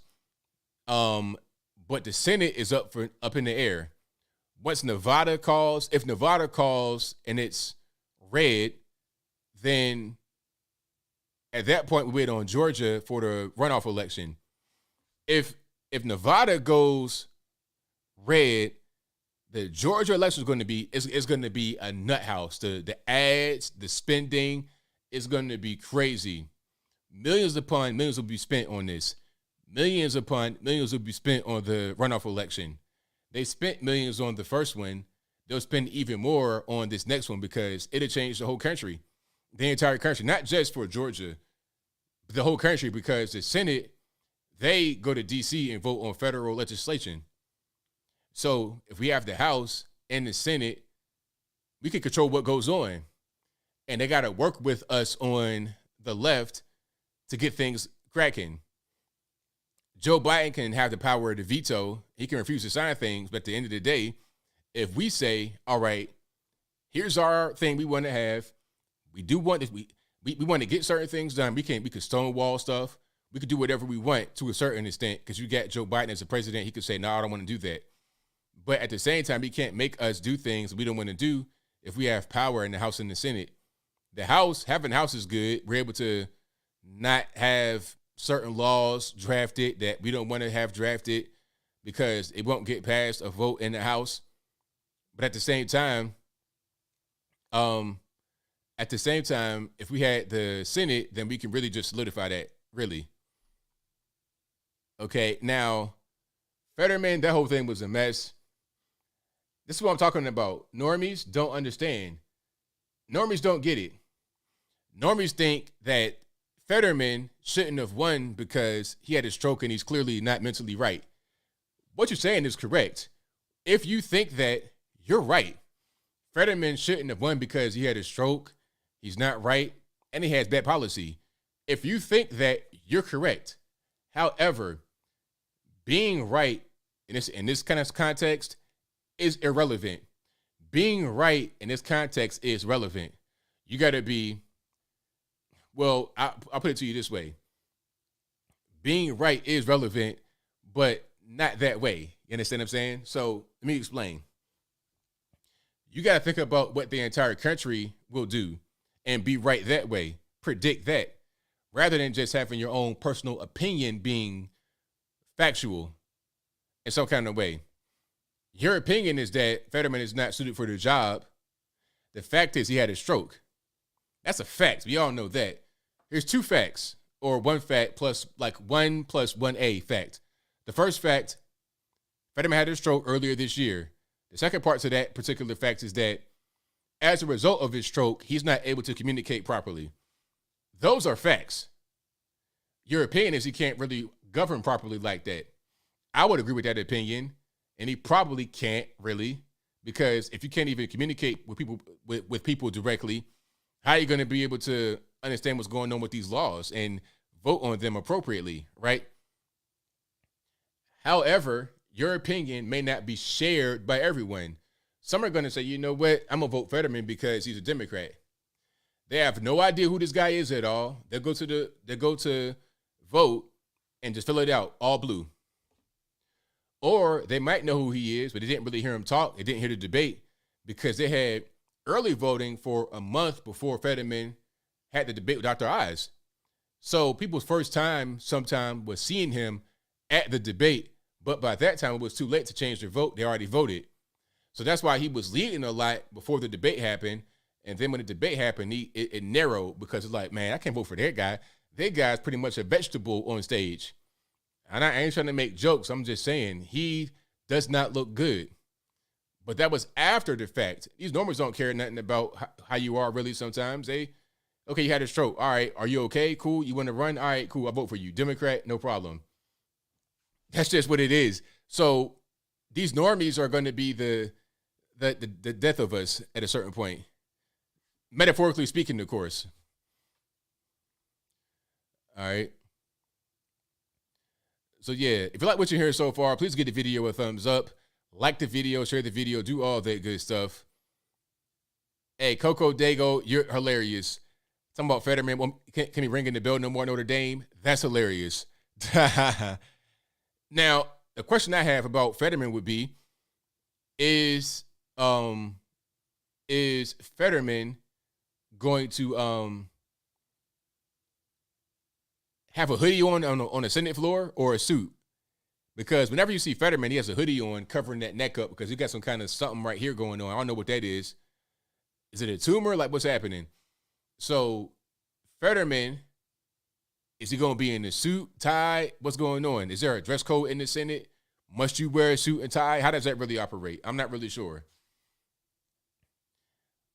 Kanye will not run again. Kanye has some reason to run again. Kanye could run again, but it won't amount to anything. He might raise some money doing that, but there's no chance of Kanye being able to succeed in anything politically, not on a national level. He could run on a local level, do something like that, perhaps in Chicago if he wants to, or maybe out there in LA where he lives right now, but not LA. Chicago, he could run for something there and possibly win, but on a federal level, there's no chance at all. Zero chance. I like Kanye to a certain extent, but he has no chance of being able to win anything on the federal level at all. Yeah, so is that a tumor on his neck? And he has to show that. Now you can't just hide it with a turtleneck or a hoodie. It's going to be, I mean, Fetterman, that was embarrassing, though. I ain't going to hold you. I think everybody thought on the left and the right that Fetterman would lose that election because of that debate. Not only the debate, but you've seen him out there just trying to campaign, and he can't really talk. He can't really communicate very well because he had a brain injury due to the stroke. And I'm not trying to make fun of him for having a brain injury. I'm just saying, if you have a brain injury, that might not be the best way to say, you know what? I'm a qualified candidate. Let me go out there and get it done. Let me get it done. You're right about that, Dylan Walker. Fetterman does not sound like he's fit to run, period. He doesn't. But these normies don't really care about facts like that. They don't. They don't care nothing about that. That's not really even a thing they have on their mind. Not really. I mean, to a certain extent they do. Like, they saw the debate, and then that kind of made things different. People saw the debate and still voted for Fetterman. That's the thing. After the debate, it should have been a wrap. Nobody should have voted Fetterman, but that's what happened. Now, Dr. Oz is not really a good candidate, obviously. He was in New Jersey, I guess, before he went to Philly or to Pennsylvania to run for the Senate. He was seen as a rich, out-of-touch guy, piling around with Oprah, not really conservative, just kind of, not a very good candidate to select or elect out there in Pennsylvania. So bad candidate on the right, injured candidate on the left, but you're in the state that's kind of left-leaning anyway. So, all right, vote for the guy on the left, although he is clearly damaged and injured and can't really run this. He can't really run his shift properly due to the injury. But it is what it is. Yeah, Dr. Oz is not Trump. He's Dr. Oz. He's just a TV doctor. He didn't have the juice to really go out there and try to run a race and win, in my opinion. Did I vote in my state? Yes, I did, of course. Tennessee, I voted for my man Bill Lee, my rep Chuck Fleischman, also Esther Houghton, and there were some ballot measures. But yeah, I voted here in Tennessee, absolutely. And I've met Esther Houghton, Chuck Fleischman, and Bill Lee several times. Very good people. I like Tennessee because it's kind of a smaller state. It's just kind of more laid back. It's not a whole lot going on. I mean, I can go to Atlanta. That's not too far away from me. Or I can go to Nashville. That's also not too far from me if I want that big city vibe. But even the big city is not like super hectic. Nashville is a pretty big city, but it's not super duper hectic. It's not like going to even to Miami, and definitely not like New York City or Los Angeles. I hated LA. LA was looking like something from a dystopian future. It was just too much happening. Too much just ghetto, poverty, just a mess. Now, if I live in the mountains, I'm doing great in LA or California in general. But down on the floor with the regular normies, nah, I'm cool on the floor. I'm gonna get on the floor. Being out of the mountains in LA and being on the ground floor is like being on the bathroom floor of a nightclub rather than in the section or the booth with the brand new renovated couches. Rather than being on the brand new renovated furniture, you're on the bathroom floor. That's what it's like as far as LA is concerned. But anyway, NKM, the thing about Georgia, NKM's asking me, how does Georgia have twice as many voters as Arizona? But Georgia is like 100% in, but Arizona is not. State-run elections. Not all states are equal when it comes to elections. And this is what I'm talking about. If you're living in a state or a city or a state that has bad elections or things that are kind of sloppy and just running properly, then you got to change that on a local level. That's why states' rights are so important, because if the federal election was bad, like let's say you federalize the election and that's bad, you have no way to really escape that, except for trying to change the federal government, which they don't really change too much or update things too much. But if you have a state government, they can innovate and do different things to make it work for that particular state or that particular city or town or county, whatever it is. That's to be the way to go forward, for sure. All right. But if you like what you're hearing so far, give the video a thumbs up, like the video, share the video, do all that good stuff. There's not much more on the map. If you guys want to see the map, there's not much more to see. It's pretty much the same. We're gonna wait for quite a while for Nevada. Maybe tomorrow, maybe by Thursday. Well, it is Thursday, right? So probably by tomorrow, we'll know Nevada, maybe even for Arizona as well by Thursday. Alaska is pretty much a wrap. That's going to be Republican. And the race in Georgia will go to a runoff on December the 6th. So that's what that is right there. So shout out to them. All right. Now, there's a lot I could get to. I kind of want to continue talking about the midterms, and then I get to the calls in a minute. I'm going to just read some of you guys' comments here. Let me see. Thank you, Ash. I appreciate it. The beard compliment. And thank you, Audrey S. as well for the compliment for the stream last night. I appreciate y'all. So I got a question for you guys. Just a quick question. Who should be the GOP nominee for president in 2024? One person. Who should be the nominee? I don't want to hear about vice president. That's a good thing to be concerned about. But who should be the nominee for president in 2024 in the GOP? And also kind of a sub question, who are they going against? Who are they running against? Is it going to be Sleepy Joe or Gavin Newsom or a new guy like Mandela Barnes, 35-year-old, handsome black guy? Who's it going to be on the left? And on the right, who's it going to be? Y'all let me know. So people are saying, already kind of see the responses right here. That's how I expected. That's how I expected. This is, saying we're not really on the same. We're kind of on the same page, but not really. Not really. So people are saying Trump, DeSantis. Somebody say Alex Jones, Rand Paul. I like Rand Paul, but Rand Paul does not have mass appeal, unfortunately. But I like Rand Paul a lot. I like Rand Paul. He's probably my favorite senator, right there at the top, my favorite senators. DeSantis, Trump, somebody said Bannon. Whoever runs, Trump all the way, DeSantis. Yeah, Newsom's going to run on the left. Stacey Abrams run. So do you think they're going to put Stacey Abrams out there to try to become the next president of the United States of America? If you got Kirk Stomp, not once but twice, up against Brian Kemp, how are you going to beat Ron DeSantis in the federal election? That didn't make any sense. They try to put Kamala Harris out there, and Kamala Harris is halfway attractive. I mean, halfway. Talking about for a politician. Okay, if I grew up raised by wolves and I see Kamala Harris, I might be like, all right, she looks pretty good. If I was raised by wolves, well, I don't want to say that. If I was a guy that had been in politics for like 30 years, and I'm surrounded by a bunch of political women, Hillary Clinton pantsuit types. I see Kamala Harris pull up. I'm like, okay, okay, I can see that right there. So she's moderately attractive in political terms. But Stacey Abrams, come on. And I'm not trying to be judgmental or any kind of way superficial when I say that, but looks do matter. Most presidents are above 6 foot tall. The last president who was not 6 foot tall was Jimmy Carter. And we know how that went.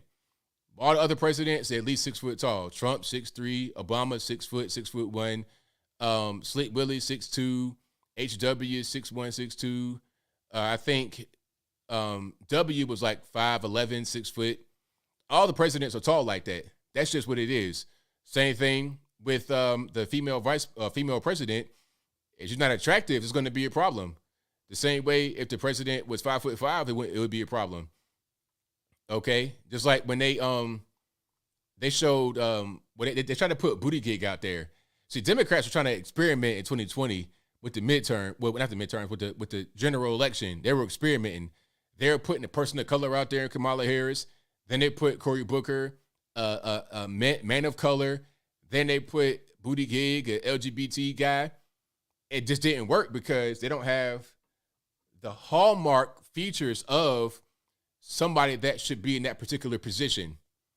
So it just didn't work. They thought Buttigieg would be the guy, but Buttigieg didn't poll anymore. Kamala Harris polled at 0, and then it became a thing that put her in the vice presidency because Biden was getting pressure to make her be, or to make somebody be, some woman of color be the vice president. That was the pressure. For some reason, that was so random. It was like, yeah, make your vice president be a woman of color. It's like, why? Why that specific request? That was so kind of weird. It felt fake, like it wasn't even really a request, but they were going to do it anyway.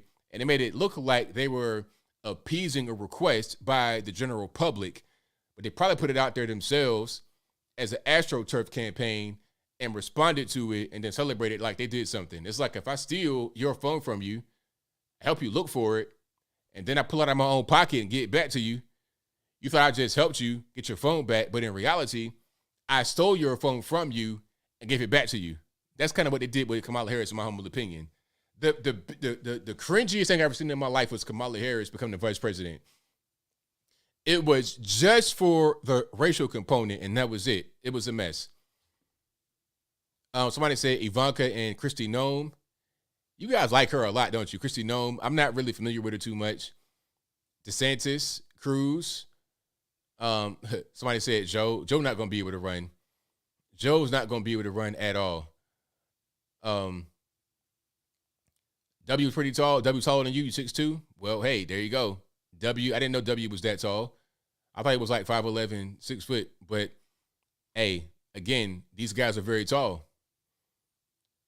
Kamala Harris ain't gonna be able to do it. Matt Walsh. Matt Walsh, come on. Shout out to Matt Walsh. I like Matt Walsh. Candace Owens, I think she won't run. I like Candace Owens though, but I think she won't run. She could. She definitely could, but that'd be a problem. That might not be what she wants to do. Tulsi Gabbard, I don't like Tulsi Gabbard as being an elected official. I like Tulsi Gabbard being more of a podcast host. I like Tulsi Gabbard the same way I like Russell Brand or somebody like that. You know, you could go on a podcast and you could be this moderate point of view, a liberal person that kind of speaks conservative values. I like it for a podcast, but not for it to be the president. And that's the same thing. People like the way Tulsi Gabbard looks and Kristi Noem, and also my favorite female candidate right now, Tudor Dixon. Shout out to Tudor Dixon. All right. I ain't gonna say no more about it. But Kristi Noem, I'm not really a fan necessarily how she looks. She looks okay. She's not really my cup of tea, personally. That's just me. Kamala Harris also, okay. If I had to pick between Kristi Noem and Kamala Harris, Kristi Noem, yeah.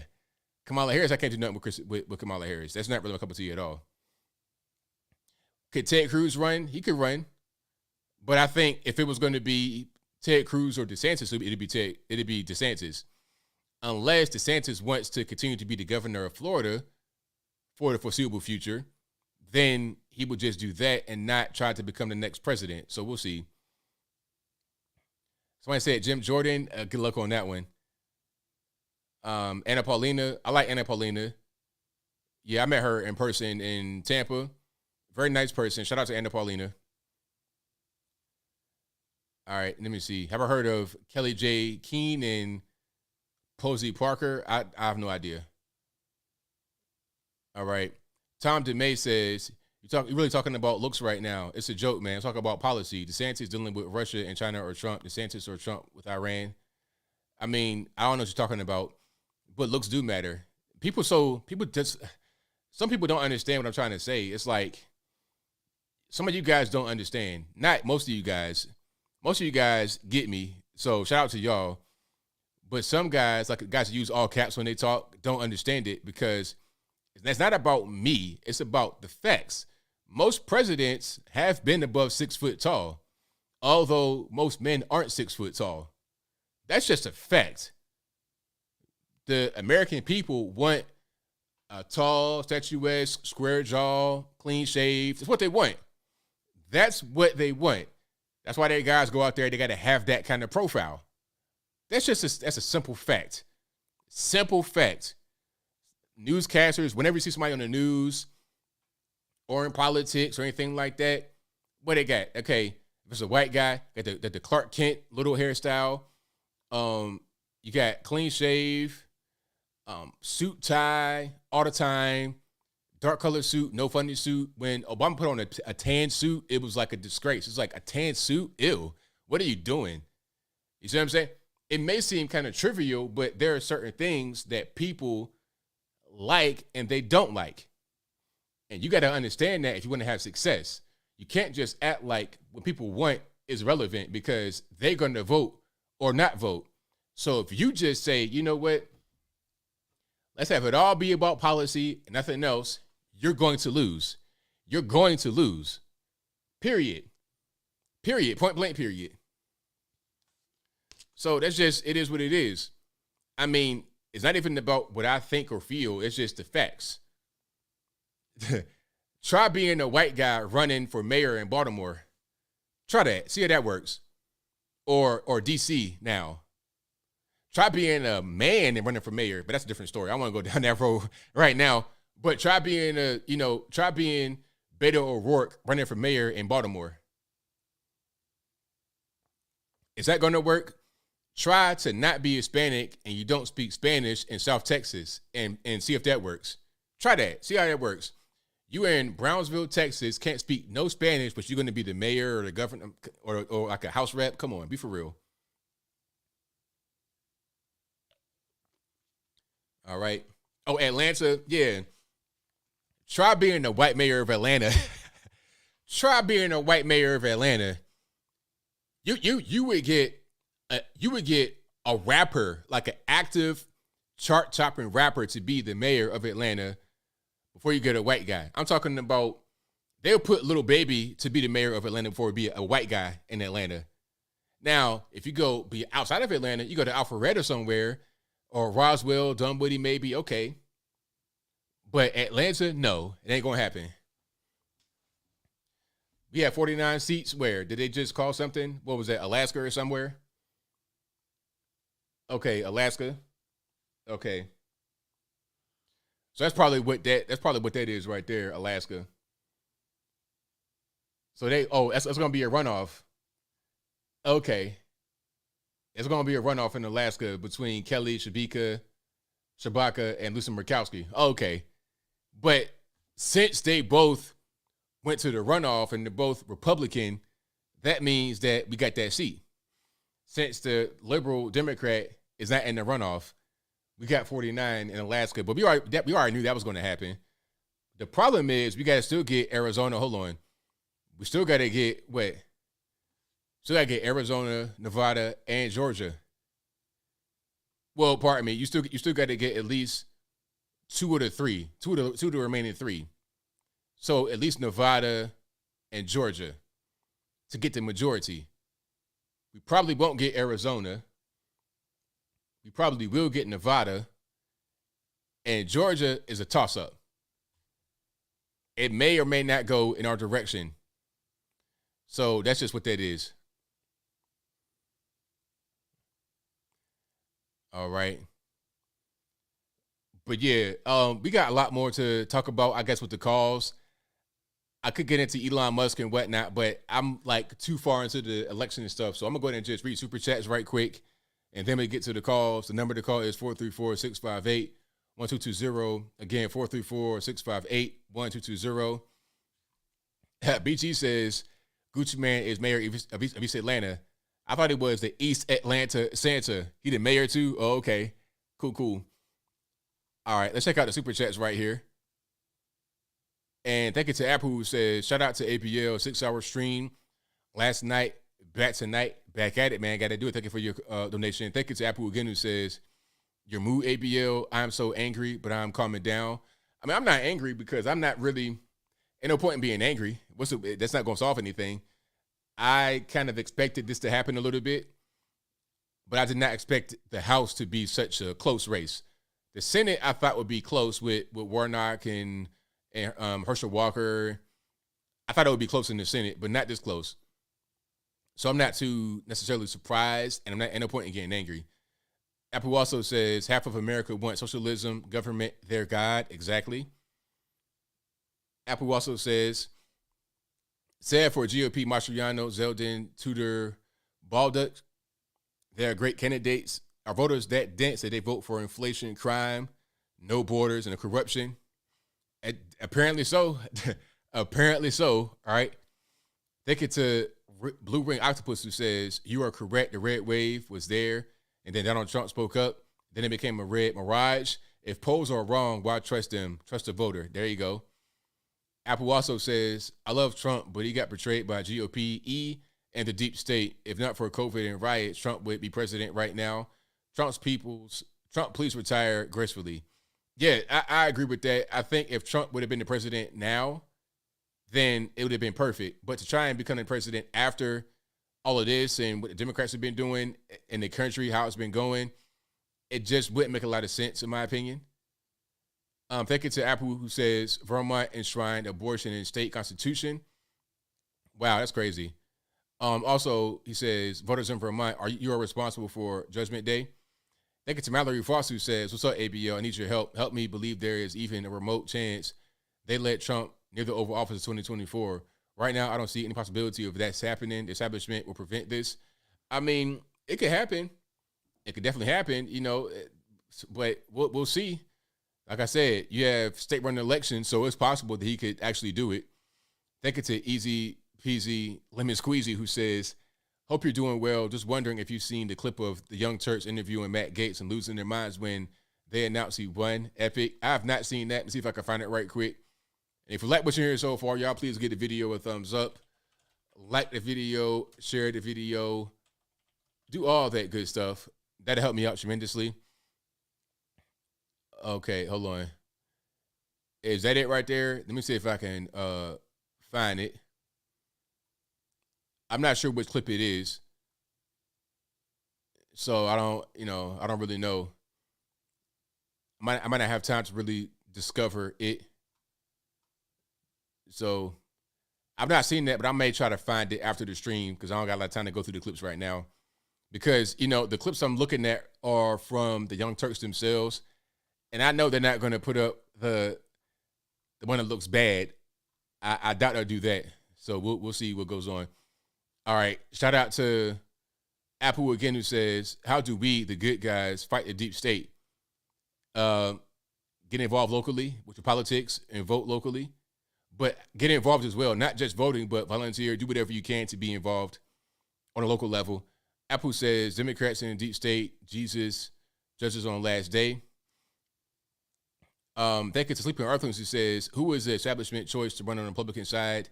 The media is giving one guy all the attention. The establishment is pushing one guy. You are getting the whirlpool over your eyes. I don't understand what you mean.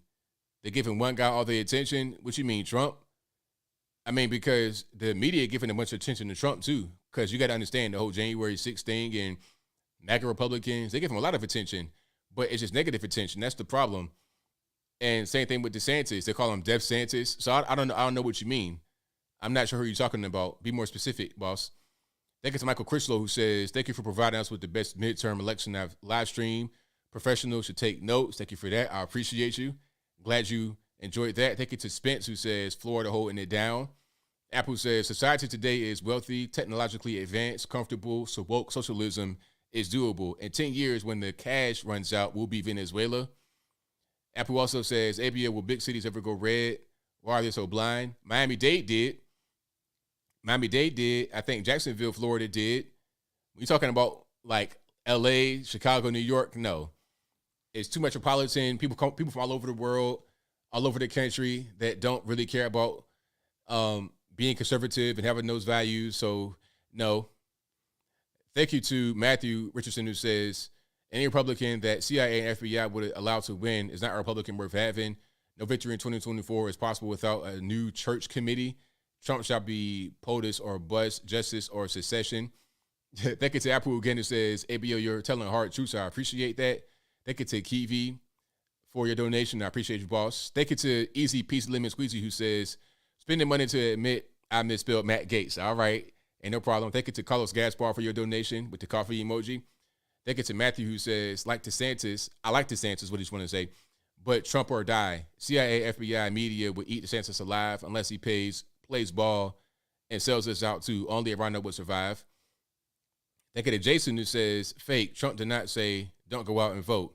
Well, what did he say then? You tell me what he said. Give me a fact check right now. Okay, didn't he say to protest to vote? Let me find it right now. Matter of fact, Trump runoff 2020, Georgia. Let's find it right now and just put it into it. Okay, hold on. So let's put it into it. Georgia. You know, we won Georgia, just so you understand. President Trump out of self-imposed post-election isolation, briefly portraying himself as capable of accepting defeat. If I lost, I'd be a very gracious loser. I'd go to Florida. But repeatedly claimed without evidence he was wronged in November. But you can't ever accept when they steal and rig, can't accept. Indulging in talk of his personal fate. I don't want to wait till 2024. I want to go back 3 weeks. Reminding himself aloud to stay on message to defend the Republican Senate majority. We can fight for the presidency and fight to elect our 2 great senators, and we can do it at the same time. Democrats need to win both Senate runoff races to take control. The president urged supporters upset by his defeat to get back at Democrats by turning out. I don't want to use the word revenge, but it is a certain revenge. You show up and vote in record numbers. The president's There we go. Now, this was after he said something else. I remember this, too, because I covered it. outrage over the certified and twice recounted vote result that turned Georgia blue for Joe Biden inflamed his anger toward Republican Governor Brian Kemp. Your governor could stop it very easily if he knew what the hell he was doing. Stirring up and savoring chants of support from the Valdosta, Georgia crowd. The president trashed the integrity of the voting process and argues he will fight on to keep or reclaim power. In 2024, and hopefully I won't have to be a candidate, we're going to win back the White House again. So that was that. Now, this was like during the whole time. And guess who won again in Georgia? Brian Kemp, and won more than he did in 2018. Or was that 2018, whenever that was. Yeah, so, I mean, it is what it is. I don't even want to go back down that road right now. I want to keep on going forward here. Let me see. Thank you to Sleepy Earthlings, who says, Bush, Gore, I already read that one. Thank you to Daniel Orr, who says, should have picked someone else outside Dr. Oz to run. Yeah, I mean, that probably would have been a good thing. And also the governor guy, what was that? Doug Marciano, a complete clown. Thank you to Colton Fry, who says, Ben Shapiro made a good point. The governor senators that Trump backed and lost in those states or didn't beat his percentage from 2020 election, paraphrasing thoughts. Now, people were saying that most of the Trump-backed candidates won, but not the races that really mattered. You see what I'm saying? Because there were some very close races, very important races that matter, and his endorsement did not move the needle, pretty much. That's the main thing. I won't say they're all losses. That's not true. most Trump's candidates won, but it did not move the needle. It did not help them really. And some lost pretty important races. They get to Everything Track, who says Red seems to be winning, though, and Walker runoff. Yeah, we're going to see, but the runoff, we're definitely going to see. Okay. Andrew King says, ABL, we see you with a shame. Be specific. You know, people want to hurl insults, but don't want to be specific. You see what I'm saying? Call into the show after I get done with Super Chats. Call into the show and express your grievance, and we'll see who's right, who's wrong. Hollabor for Life says, I agree that DeSantis is a better chance. The media has brainwashed the people, planting Trump as a villain, and his new generation believes the lie. Exactly. That's JDW JC1111, who says, mainstream media called DeSantis worse than Trump. They're not going to be able to do it because they're not going to have any evidence. They don't have anything on DeSantis. Like, they've known for about a good 2 years now that if DeSantis run, if he ran, he'd win. They've known that for a while now. So they would have already been trashing him. And they would have trashed him during this campaign right here, but they can't because it ain't nothing on him. With Trump, you had Stormy Daniels and Access Hollywood and some little trivial stuff from when he was in Hollywood doing that whole thing. Some lawsuits back in the 70s with the black house, with the black apartment renters. They don't have anything like that on DeSantis because they would have already put the rabbit out the hat. In my opinion, maybe I'm wrong about that. Y'all let me know. Thank you to Byron8899, who says, in my opinion, I think the right needs to be as aggressive as possible, or as the left does, just like in college, directly call out institutions on double standards. Well, we could do that, but that's not, we could do that, but I'm not sure how that's going to really work very well to be effective.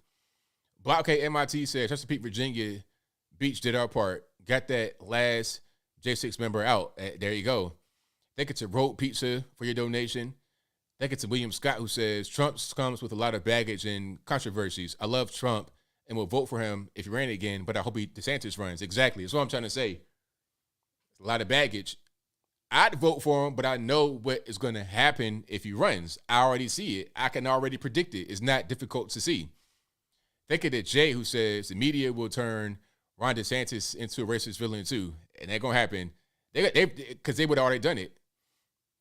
You're missing that part, ABL. Orange Man, bad is media creation. Think it's none of your business, who says, did Roe versus Wade help motivate the Democratic Party? It did, yes. Yes, it did. Apu says, America and the world needs Jesus. Pray for our nation. Thank you to Tune In Drop Out, who says, Trump's personality made it easier for people to dislike him. He was his own worst enemy a lot of the time. The things that made Trump great also made him unlikable to some people, to many people. It's a double-edged sword. Take the good with the bad. Sometimes bad can be overwhelming. You can have more cons than pros sometimes, depending upon the circumstance. Thank you to Boomhauer, who says, there should be a rule that if you don't debate, then you don't get to run. Katie Hobbs, get out of here. Great job last night, ABL. Thank you for that, man. I appreciate you. That's a really good rule that we should have, because you got to debate, and you got to debate early, because Fetterman, if you would have debated early, people could have seen that he was dealing with a brain injury, and they wouldn't have voted for him in the way that they did, because the debate between him and Dr. Oz came late after people had been voting early for a month. So he probably would have lost if there was a debate early. Thank you to Apple, who says J6 was an inside job, but normies could care less. Thank you to Kai's Proximus, who says 45 won 77 out of 80 endorsements. I disagree with you. Thank you to Heavy Heart Job, who says, how do you explain the Texas border being so blue? People did when they get over, they want to climb over the border. I don't know. It's weird. Thank you to Diamond Boy, who says lines tied up. The lines are open a little bit. When the lines are open, you guys will know. Thank you to A. Ellingham, who says, I think the polls gave Republican voters a false sense of security. I will be interested in seeing how many registered Republicans voted. That's also a very good point. People stayed home. I heard about that from, Yesley Vega or somebody was saying that a lot of Republicans stayed home and didn't show out. Independents too. Thank you to Tico Mike, who says, ABL, we might get the Senate with Alaska and Nevada. We got it with Alaska. They already called Alaska. Nevada's still up for grabs. We'll see how that whole thing goes. EJ Jizzle says, what Pennsylvania did is like a dog returning to its vomit. You get what you pay for, and Fetterneck is content for memes for the next few years. That's exactly correct. But he'll step down eventually, in my opinion. He won't be there too long. Thank you to Joe Mo, who says, ugh, really wanted to surf the red wave. Red Ripple is no fun. Trump for nominee.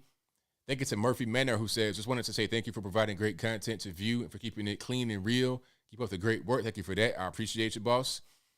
All right. Thank you to Radio Blitmo, who says, vote Kevin Hart for president. He's 5'2". Yeah, right. Thank you to Mac, who says, if we want to win Trump. Thank you to Stuart Roberts, who says, tallest president was Lincoln at 6'4". Thank you to Mallory Foss, who says, MSNDNC is currently talking about Fetterman as a potential presidential candidate. Man, stop. Fetterman as a presidential candidate, I mean, at this point, they're trolling. They're trolling. Tell me this country is far past, you know what? Exactly. Think it's Zip Machine Company who says, did you see the girl crashing AOC speech?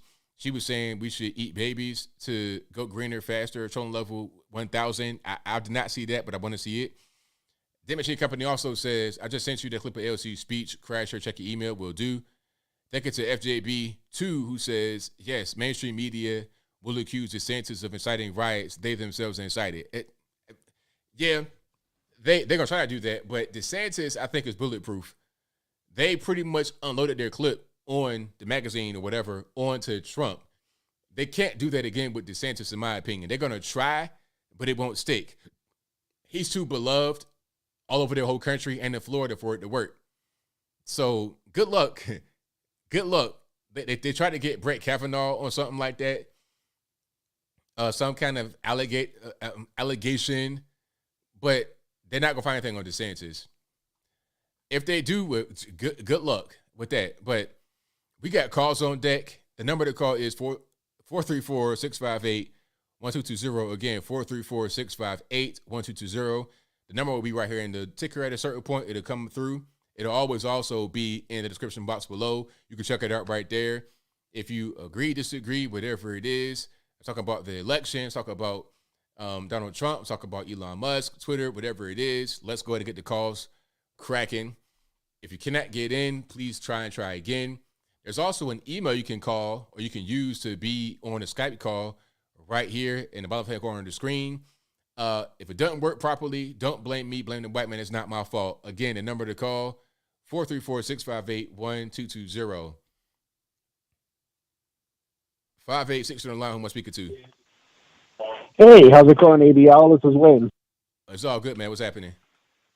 Not much. I actually wanted to comment on a few things that you didn't seem to mention that I thought were somewhat relevant to your conversation tonight. Okay.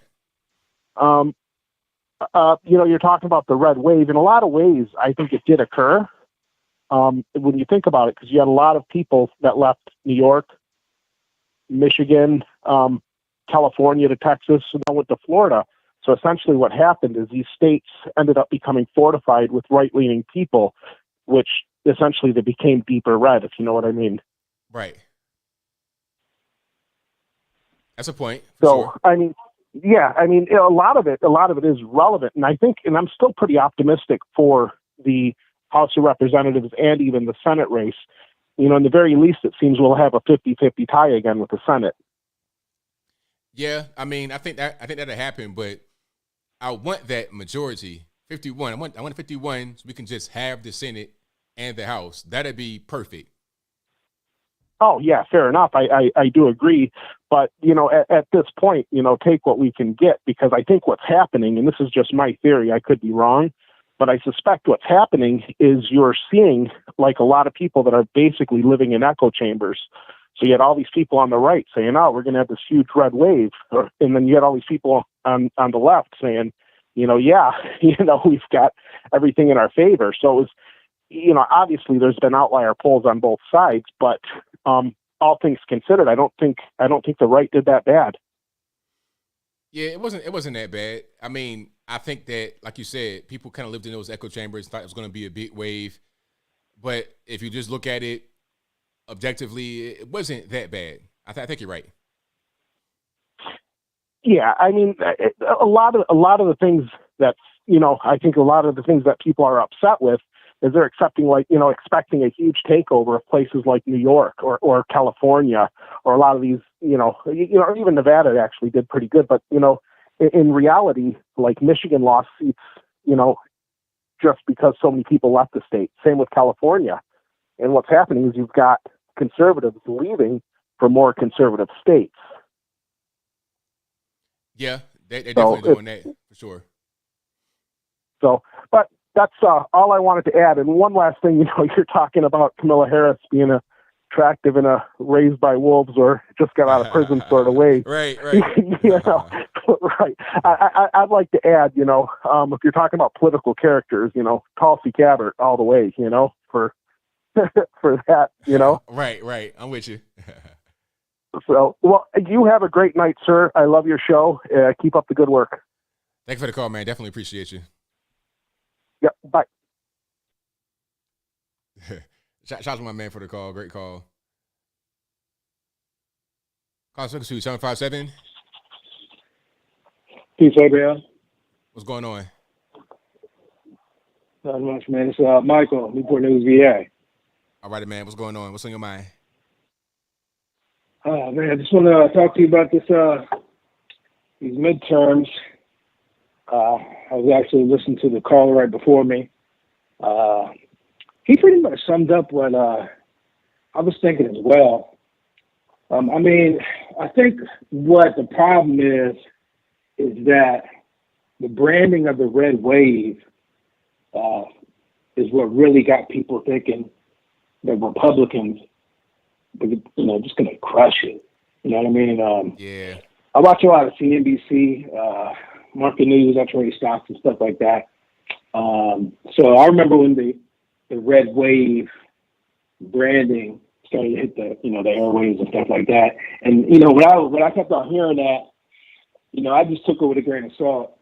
But I think a lot of Republicans and conservatives, they just got caught up in that branding.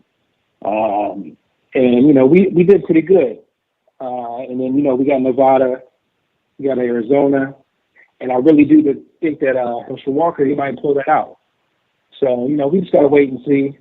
And, just take one day at a time, you know what I mean, and not get discouraged.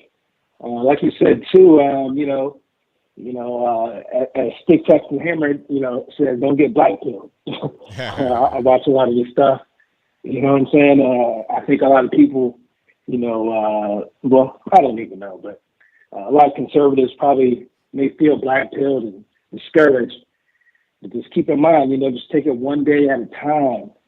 Get involved locally. A lot of things that go on in your life, policy-wise.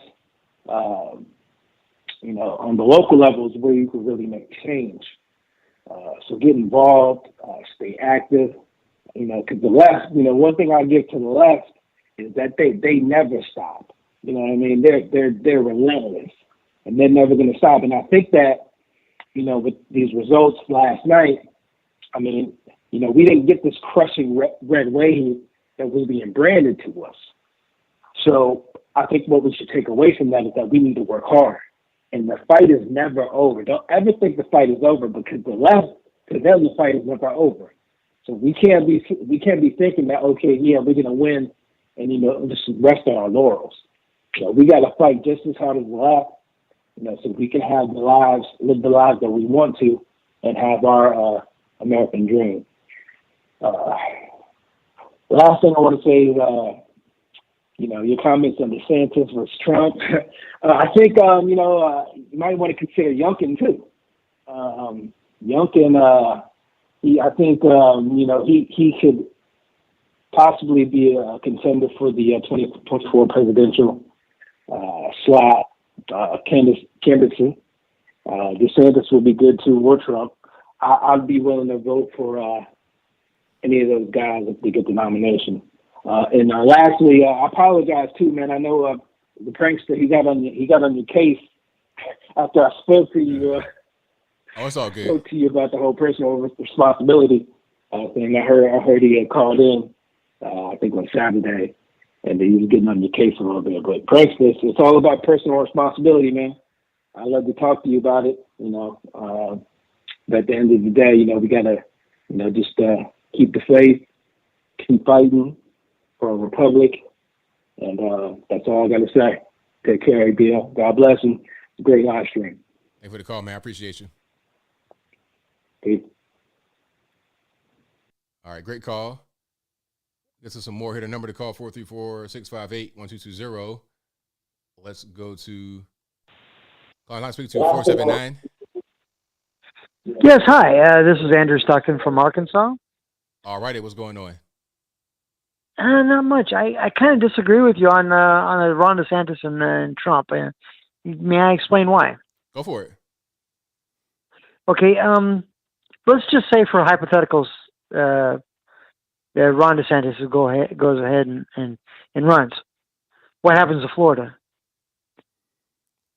I mean, he's only been in there for 2 years. What's going to happen to Florida? Is it going to open up into a blue wave there and turn it blue again? I mean, it kind of leaves it open, doesn't it?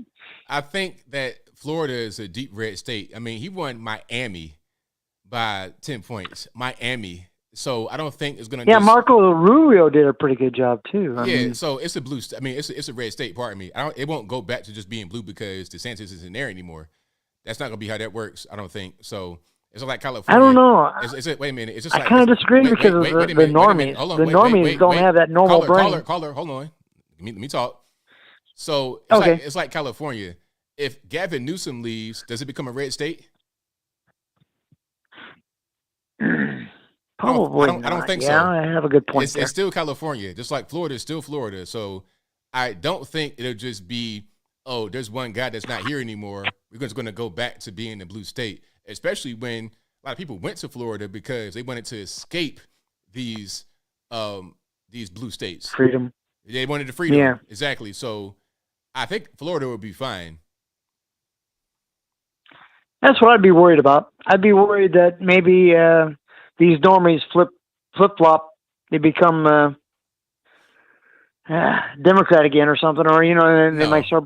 But, I mean, you got Tallahassee's blue, and you had, I don't know if Orlando was blue, but it looked blue, and same with a couple other little districts there in Florida. Yeah, they're a lot stronger red, but there's still some blue areas in there that have not, they're probably the normies, you know what I'm saying? Kind of flippy floppy. Yeah, I think that, I like Trump. I mean, the only baggage he has is, of course, the media, Right. We got to change that. We got 2 years to do it. Well, the media is going to be the media. They're not going to be changed at all by anything that we do. And from my point of view, I don't see that happening at all. Yeah, but the slander and misinformation of their own, it needs to be rectified. Like, who's that kid that I forgot his name? He's getting all those lawsuits, because of all the slander that they've done. I mean, even CNN had to pay him a bunch of millions of dollars to, We need to start doing that. Well, I mean, hey, that's an idea, I suppose. But I think we just got to go out there and be good leaders in the states and cities we're in, and just do good work and promote that, like what we should be doing. That's what I think would be the best way to go forward. Well, don't you think Trump did that? Trump did what? Didn't he promote? He did promote mostly himself because the media wouldn't do it. Well, I mean, Trump. The thing with Trump is that's a different question you're asking me about Trump. If it's about why do I think DeSantis would be better than Trump? Trump has a lot of baggage on him that a lot of it is not his fault and a lot of it is his fault. So that's a problem. I don't know any of it that's his fault, though. I mean, why did we have 2 Democrat senators in Georgia? Remember, Trump was talking about the election and how it was rigged and stolen, and then talking about boycott and voting. He cleaned it up later, but as a result of that, there was a big drop in turnout for the runoff elections in Georgia. That's what gave us Raphael Warnock and John Ossoff, 2 Democrats. That changed the whole country.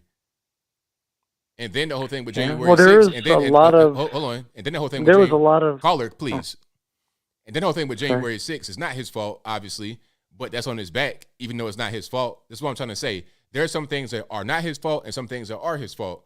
But when you put it all together, it's just too much. And then the media did a very good job of branding him as a villain and a monster.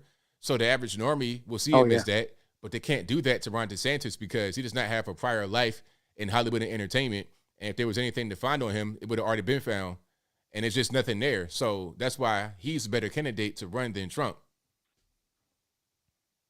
No doubt. I mean, I do believe that one. I just wonder if it'd be a bad idea if he's just going to be in there for another 2 years and then take him out and make him president. What's going to happen to Florida? You know, I just worry that it might leave a hole. You know? No, because like I said, I mean, if California is currently governed by Gavin Newsom, if you take Gavin Newsom out, he becomes the next president, or he tries to run, California won't just become red overnight. You're not going to just, LA is still going to be LA. San Francisco going to be San Fran. The people that are in office in local government and the House and the Senate, they're still going to be there. So just because one guy leaves does not change an entire state from going red to blue. It wouldn't make any sense.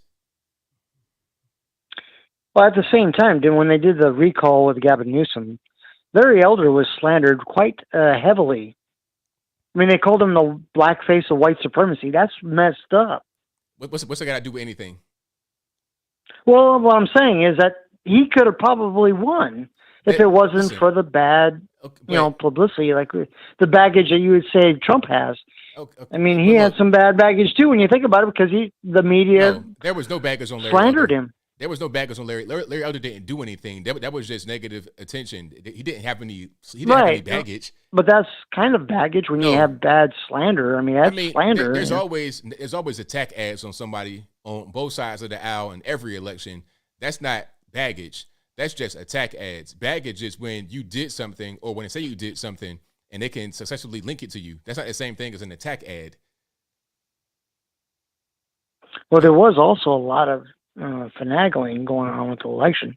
There's a lot of finagling going on this time too. You pulled it up on the Project Veritas, but I also got tons of videos of Georgia. I mean, I got you, but I don't mean to cut you off, but I got a few more calls online. Thank you for the call, man. Definitely appreciate you. All right, shout out to the caller. But just because of one guy leaving, that's not changed the whole state from going from red to blue. Like I said, if Gavin Newsom says, okay, I'm not going to be the governor anymore, does that change the state? Maryland lost Larry Hogan.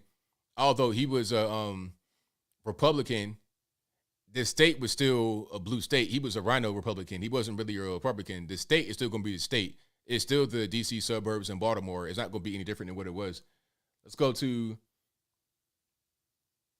781. You're the line. Who am I speaking to? 781. Hello. Hello? Yes, can you hear me? Yeah, I can hear you. All right, man, what's going on? Hey, I just just want to say hello, and first of all, good night. No, I'm just playing. I just want to, I want to talk about Trump and DeSantis for 2024. I want to sort of echo what you're saying and kind of throw out an idea that's a little different that I haven't really heard many people talking about, but I don't think the best place for Trump in 24 would be running for president. He's got too much baggage, like everyone's saying. I love him, and I love his message. I love what he does for this country. But that doesn't change. We got to look at the fact that he's got a bad picture, a bad aura, a bad vibe. And as much as I don't want to let that be a thing that's real, it is real. And him running again might not be the best thing. Maybe DeSantis won't run because he's got kids, but imagine Trump as the Speaker of the House. That's a place where I could see him causing problems and stirring the pot, not as the president.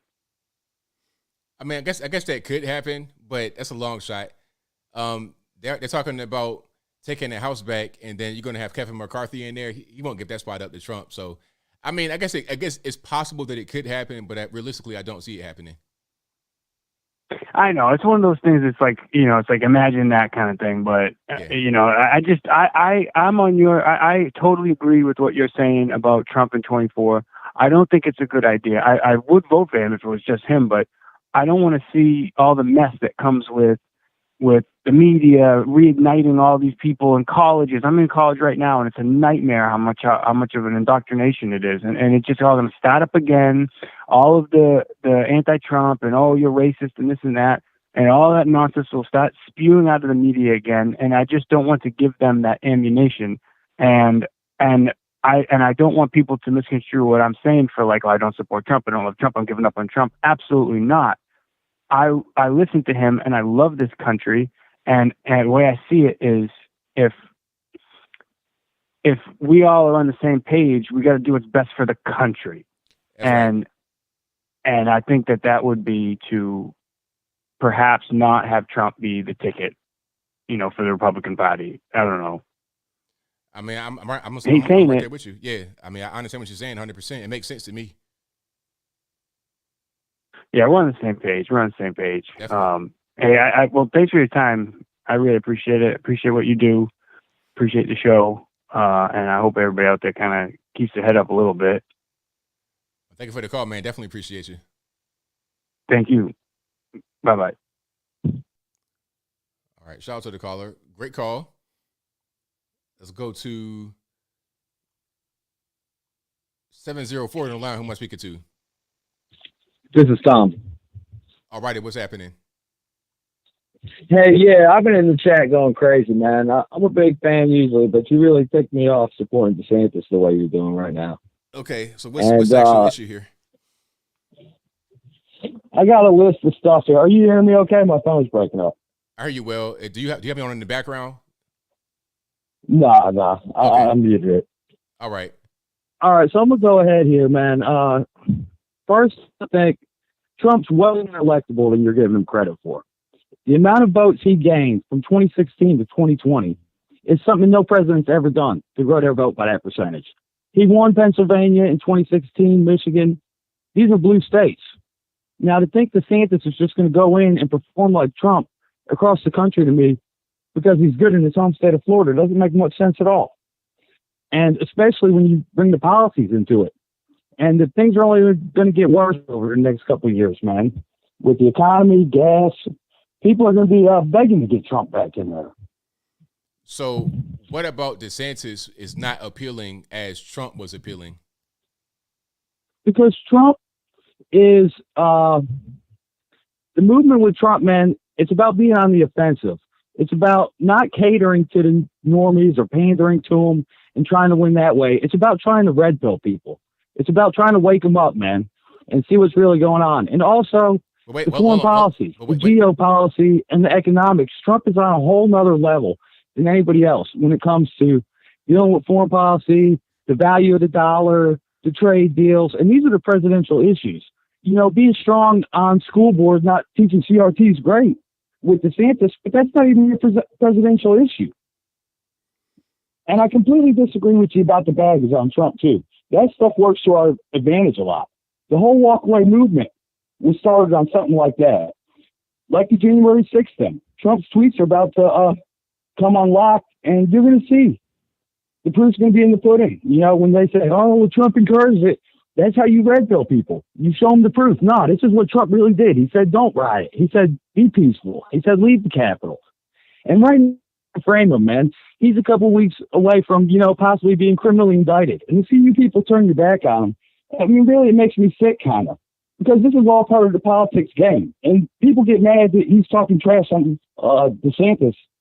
That's not personal. That's politics. He knows that he can see, because you guys get so crazy supporting DeSantis, that he knows he's running and he's going to have to start attacking DeSantis. No different than Ted Cruz or Marco Rubio. Wait a minute. Or any of these other guys that he's 1 second. done in the past. But why do that on the eve of the midterm elections, right before the elections? Why would you do that when he's running? Why would you do that? I can understand if you are in the midst of the actual presidential election, but right before the midterms when he's running, why would you do that? I mean, you're way overstating. Like, what impact do you think that had? That wasn't the question. That wasn't, sir. Excuse me, That wasn't the question. The question is, why would you do that? Why? What's the purpose? Why? Because he's playing politics. He's playing the game. You don't do that for himself to be the president. You wouldn't do that, sir. You wouldn't do that right before the midterms, though. He's running. It's like, all right, I understand. But wait, I'm talking, sir. Excuse me. Now, I understand it's politics, but you're not in the presidential election. You're not even done with the midterms yet. Let that man go ahead and just run and win. And then if he announces or whatever it is, then you say, okay, now I'm going to start playing politics, but not right now. That's what I'm talking about. See, that's what I'm talking about. It comes down to this, excuse me, sir. Excuse me. I'm not done. I'm going to mute you right quick. That's what I'm talking about. See, Trump is great, but the same thing that makes him great also makes him bad because he's a fighter, goes out there and is a champion for people. But then he says, okay, I'm going to fight against the election right now when it's still happening, and I'm gonna say it was stolen and don't go vote. And then what happens? You get people that don't go vote, and then the Senate gets handed from the right to the left, and then you get trillions of dollars in debt that gets printed as a result.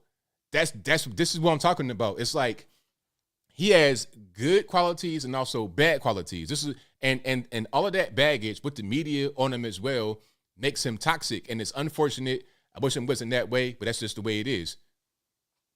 There's nothing toxic about it, man.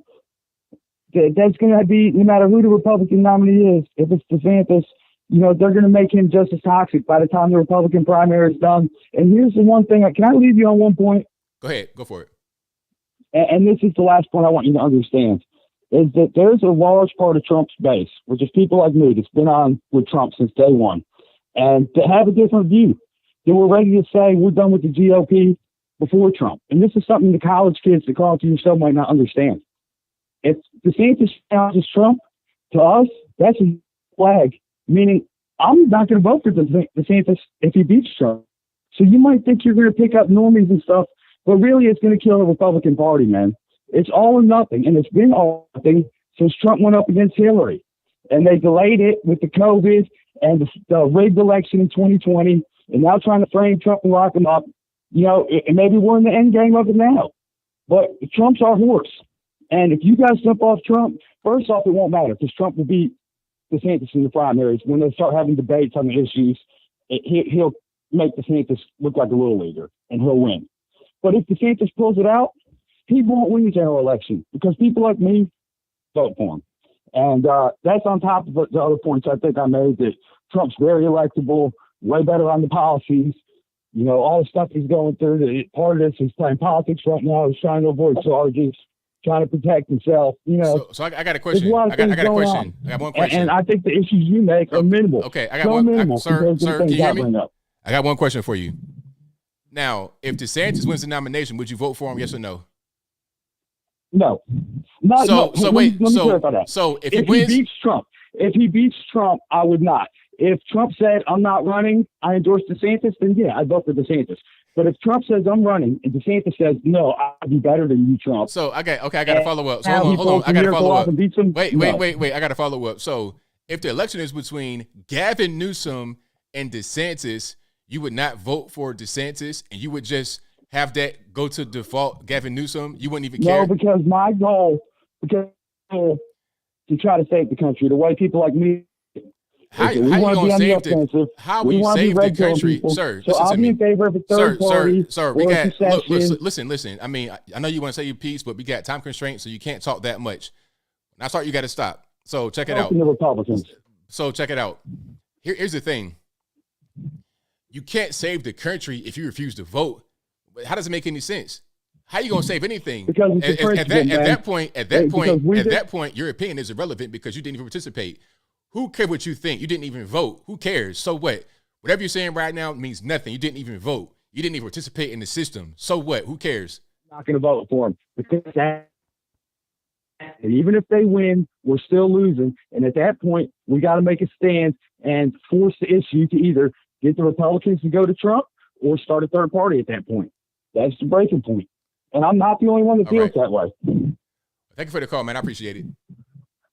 All right, no problem. Good luck, man. How are you going to save anything if you don't vote? Your opinion is completely irrelevant. You might as well just say nothing.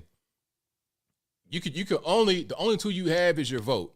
You can say whatever you want on this channel right here. You can say whatever you want at the house or in the bar with some drunk guys in your local hometown. So who cares? It don't matter because you didn't even vote, so it don't matter. It's totally irrelevant. You willing to just not even participate, not even get a Republican in office because you're upset about him primarying? I thought it was politics though. So when Trump disrespects Ron DeSantis right before the midterm, said Ron DeSantis right before the midterm elections, oh, it's just playing politics. But if DeSantis defeats Trump in the primary, then that's not playing politics, and you're going to punish him for that and really punish yourself and the whole country and where you live at for that? Let's use our brain. You can't get caught up in this hero worship. Personally, I don't take none of this personally. If Trump makes sense, I vote for Trump. If it's DeSantis, I vote for DeSantis. I'll vote for who makes the most sense. I'm not about worshiping one guy and saying, oh, if you go against him, then I hate you. That's just feelings. That's not how men operate. That's not how we should operate in this country. That's not how we should vote. But what do I know? Shout out to the caller, though. I enjoyed that one, that back and forth right there. 626 on the line. Who am I speaking to? Hi, this is Jerry from California, up here in the Bay Area, unfortunately, but yes. All righty, man. What's going on? Hey, I kind of listened to the gentleman that called you a couple minutes ago that kind of like would interrupt you all the time. I kind of do agree that Trump is a better candidate for two reasons. One, he has a big war chest and he has the ferocity because of what they've done. This man is like a juggernaut right now. He has the ferocity and he is very ferocious. He wants to attack and get those guys, those dams that took our country away from us. DeSantis is a quality guy. I love him. He's good. He's good for the nation. He's good for his state, but he's good for 2028. That's just my humble opinion. I also respect your opinion. I mean, I see that you like him. But right now, Trump does have a big war chest, and he does have the ferocity to go get those guys. So why not DeSantis right now in 2024? Why 2028? Like, what would Trump accomplish in 2024 that DeSantis couldn't in 2024? They probably could accomplish the same, but Trump has a bigger base right now. And like I said, he has a bigger war chest. He has the more ferocity because of what they did to him at invading his home. So he has the eye of the tiger, just to say it right now. DeSantis, I mean, sometimes necessity or when you get brought down and you jump back up, like trying to get, to prove yourself, that's where Trump is right now. He has something to prove. He has a bone to pick. They did him wrong. They did him dirty.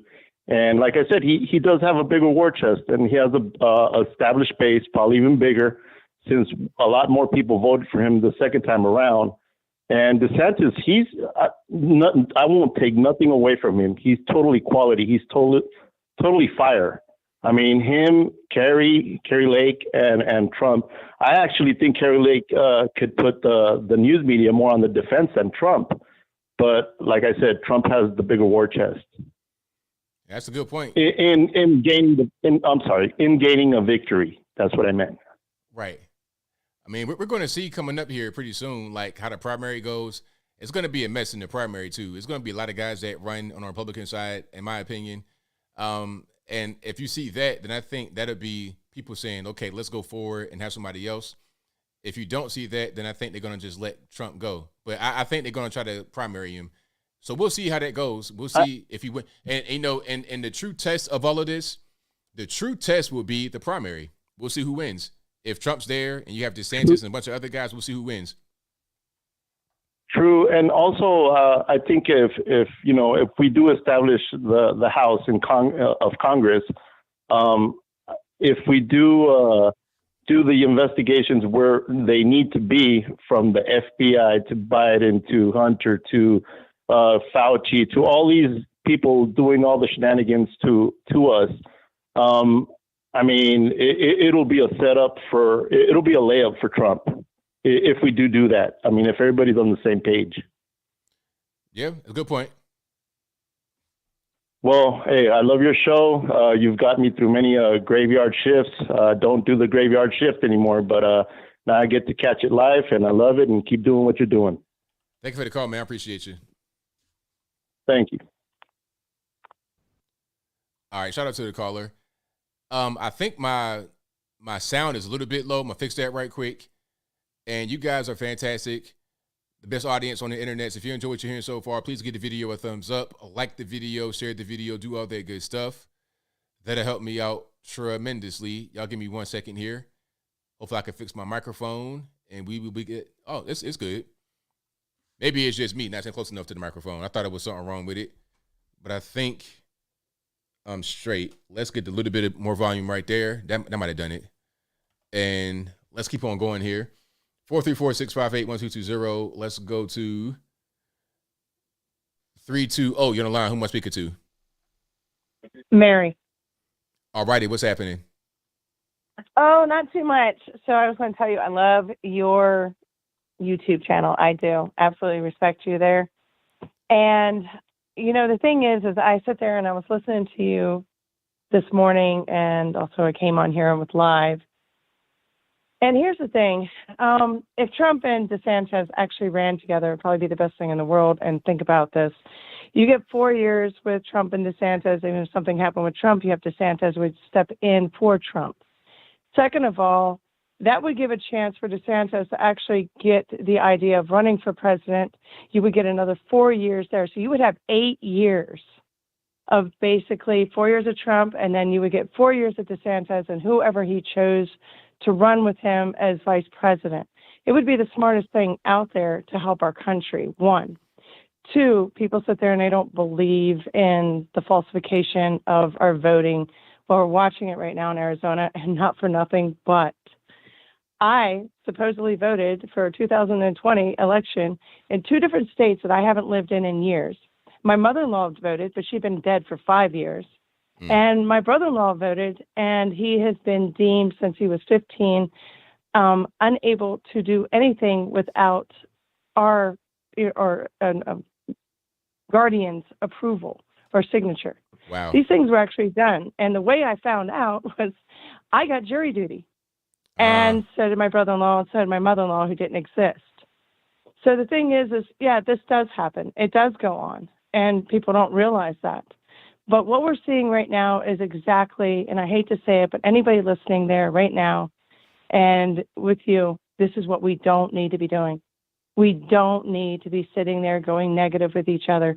This is exactly what the Democrats want. You know, I was listening to a really well-known Fox guy, and I kind of texted out to him tonight because he was doing the same thing. You know, everybody wants to blame Trump for the Republicans splitting. It's because of Trump that we finally see the falsehood of our government, of how much they could lie against one person over and over and over again. He showed us how much our government can just try to destroy a person. And if Trump was a billionaire, he would never, and have the attorneys he has prior to coming in, he would not be able to prove his innocence. And if you look at that and the fake news and how he's brought out everything, this is why people are standing behind Trump, because for once we had somebody actually standing up to the swamp. We really did. And we really don't need to be sitting here going, well, DeSantis against Trump. You know what? These people are friends. They're friends down in Florida. They're friends off of the political party.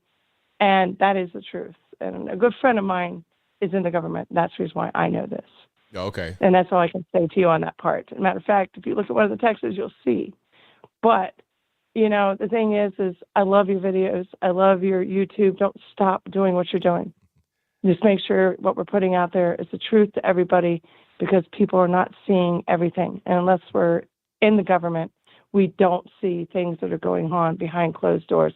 And you would be very surprised what does go behind those closed doors. Absolutely. And God bless you. God bless everyone on here. And you know what? I hope at some point, I see a little plaque back here, by the way, that says 1 million subscribers. Hopefully very soon. That's the next step.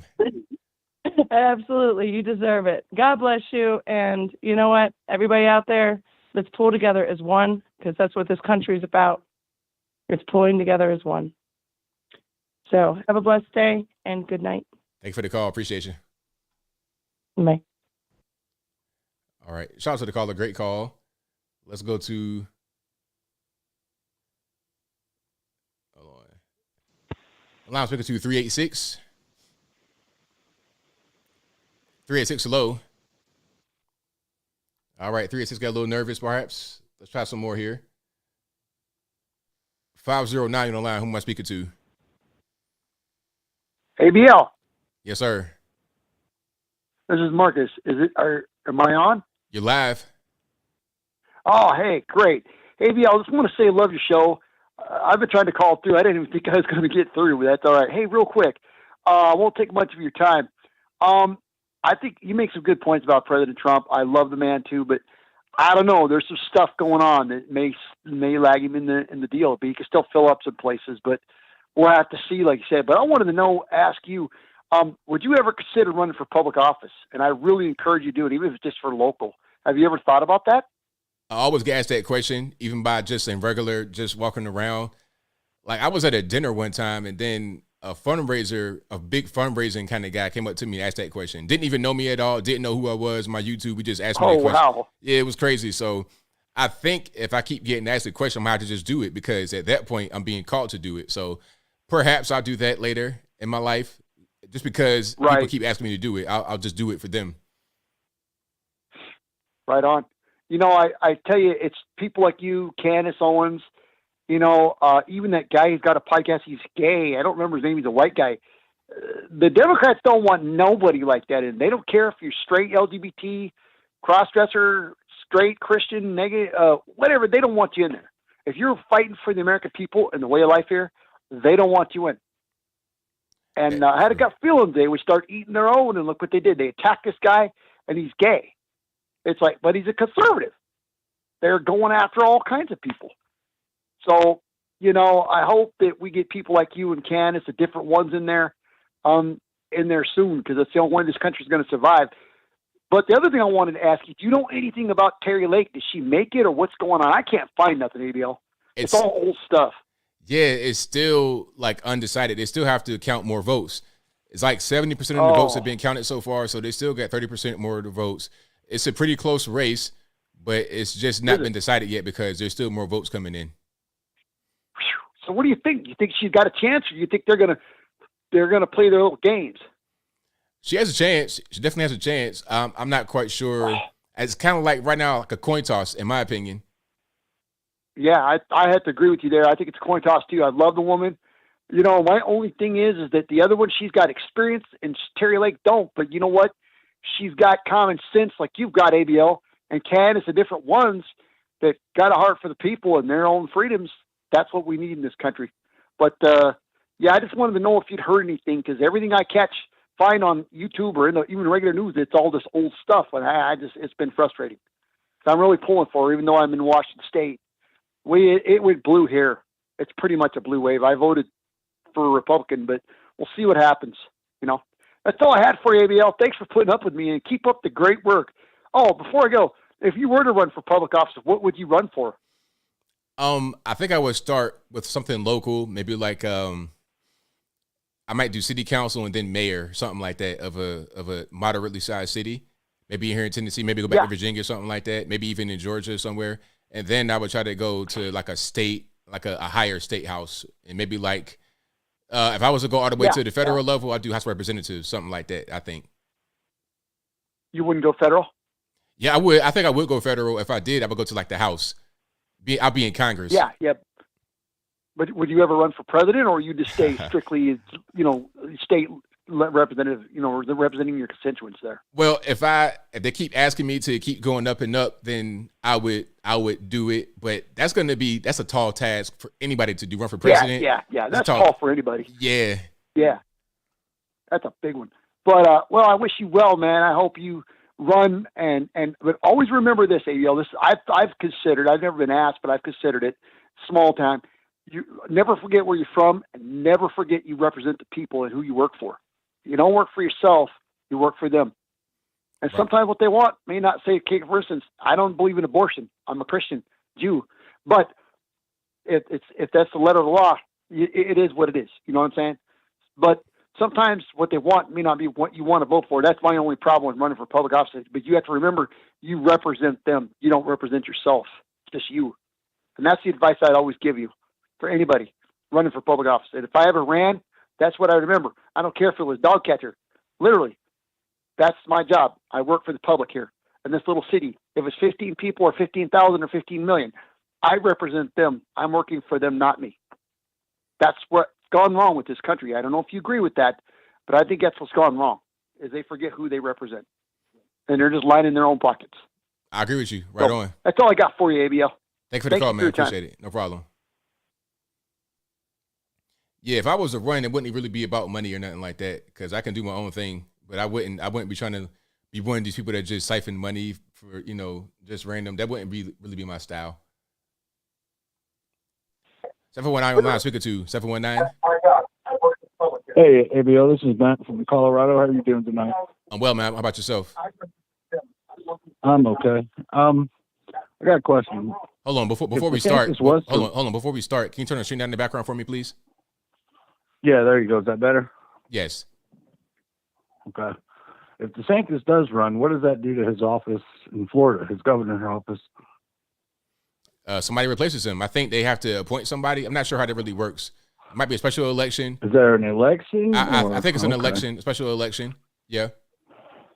And does he have anybody that would be like runner up to him in Florida?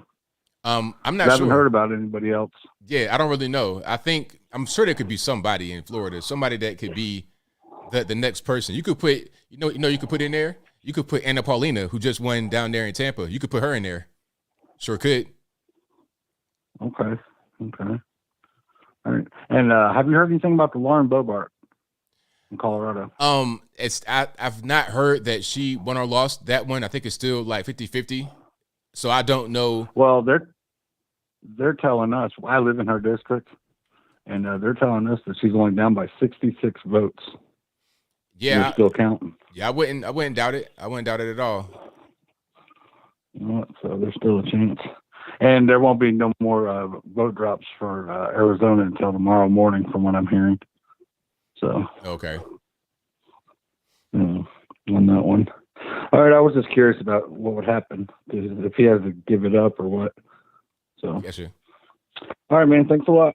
Have a good night. Thank you for the call, man. Appreciate it. Bye. So I'm reading the chat. I was wrong about, them having an election. So they said lieutenant governor would take over if DeSantis became if he became the nominee, ran for president and won for presidency. But is there like a line of succession? Like, does it shift?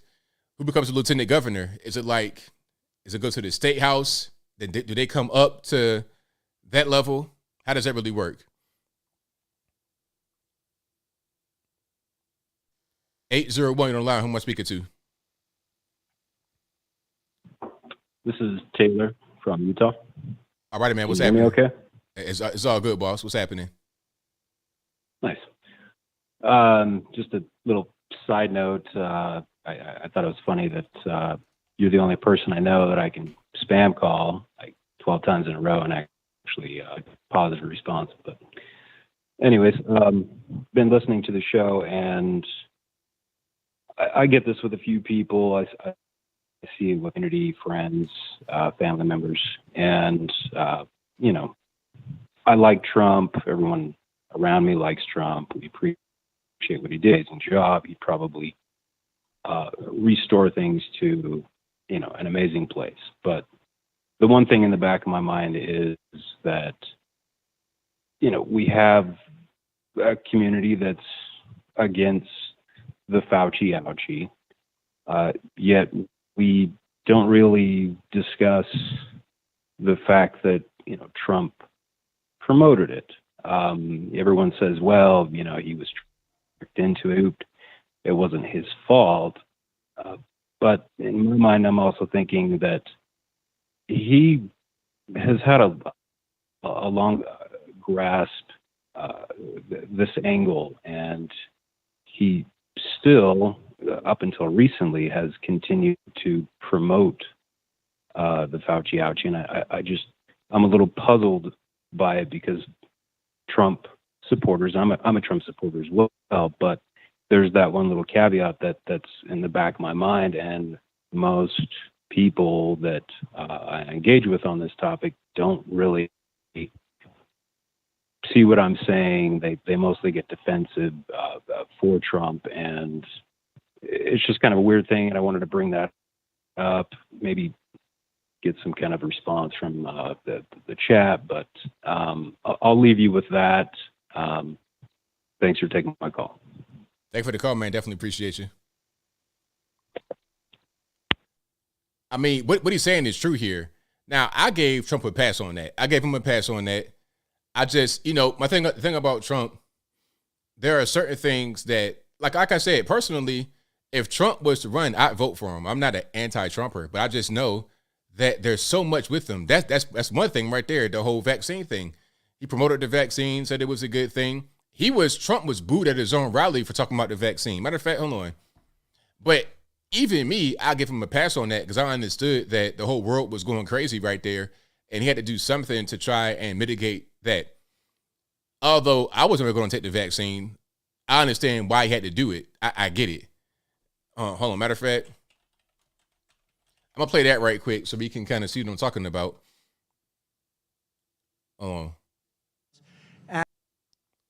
Let's put this up right here.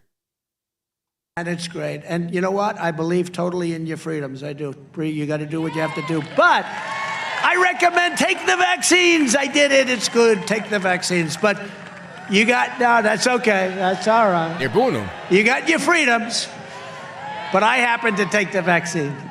If it doesn't work, you'll be the first to know, okay? See what I'm saying? So that's also baggage right there. But even me, I give him a pass on that because although he promotes it and says, take it, you don't have to. And I most certainly didn't. And I was never going to take it. Like, it didn't matter what he said. He could have said anything. He could have bribed me with cash money to take the vaccine. I was never going to take it because I already knew that it's brand new and there'd be side effects and things you don't know about until years later. You see what I'm saying? But it's baggage. That's what I'm talking about. It's not baggage for me, but it's baggage for somebody else. He called me and said it. You see what I'm talking about? So, but I'll move on. The number to call, 434-658-1220. Again, 434-658-1220. Let's go in and get cracking here. Let's go to, all right, 925 on the line. Who am I speaking to? Hey, what's up, ABL? How you doing? This is Ryan. It's all good, man. What's happening? Nada. Hey, man. First of all, I'm probably a little behind, but the Trump vaccine thing. I mean, name a politician who every single thing they said or did you agreed with. Yeah, even Trump, who we all loved. You know. I agree with you. Like, I gave him a pass on that personally. I'm not really. Yeah. I'm not gonna hold that against him, but some people are. That's all I'm saying. No. And the second thing is, I was actually talking to my father today about this. Unfortunately, I heard a call earlier. He's from the Bay Area as well, so am I, Bay Area, California. Let me tell you about liberals and crazy people. Holy crap! But I was talking to my father about this at our offices, and I honestly do support Trump. I love what Trump did. I know that Trump had an amazing life, billionaire, and he went to battle for the people. I really feel like he did. Maybe it's some ego, maybe, but I think he went to battle for the people. But also, if he loves this country and he loves the people as much as he says he does, I think the best thing for the Republican Party, the right, the non-crazies, is for Trump to endorse DeSantis and get his base on board and let DeSantis run, because DeSantis would win. Exactly. Well, what are your thoughts on that? That would be the perfect situation. That'd just make the most sense. Pass the torch, and he's getting older anyway. Like, just pass the torch. It'd be perfect because the baggage is not there on DeSantis. He's 44 years old, so young. It'll be perfect. I want to see that. I agree. That'd make my day for sure. I agree. I'm almost 40. My dad's in the 70s. We all, we're businessmen, right? Of course we're going to be voting for Trump, but the thing is I saw the good he did. I'm from an area where, you know, I hear all the cringing when he do certain things on YouTube or Twitter or whatnot. But, you know, I could look past that. But, you know, like you said, much less baggage for DeSantis. Now, don't get me wrong, the liberal media will destroy DeSantis, just like they did Trump. But at least they'll have to start from scratch, right? They'll have to start all over. They'll have to spin the BS machine, you know, make him a racist, make him something else. I don't know what they would do with him, but at least they'd have to start from scratch. With Trump, like you said, the baggage is there. Maybe he has a lot of backers, but he has a lot of haters. That's just the facts. You know, I mean, that many people would never vote for Biden ever. You know, if you believe the elections, not many people never vote for Biden. They voted against Trump. I think any sane person realizes this. Right. I'm with you. Yeah. So, I mean, I just think that the best thing for us moving forward, you know, midterms weren't great. I'm not a doomer. They weren't that bad. Also, another thing, Kerry Lake, if you watch some of the other, you know, where the vote dumps have come from and so on and so forth, most of the next votes are going to split for her in Arizona. A lot. I mean, they pretty much think she's a lock. Now it's, was it Masters, Senator? That's the only one they're kind of on the edge for. So that's kind of what's going on in Arizona. Well, it sounds good to anyway, me. Yeah. I love your show, man. I've called in tons of times. I used to be more excited, but yesterday was kind of crappy, to be honest. Right on. All right, brother. Keep doing what you're doing. Thanks for the call. Appreciate you. All right. Shout out to the caller. Yeah, hopefully Kerry Lake goes and gets that. That'd be fantastic. Let's go to some more here.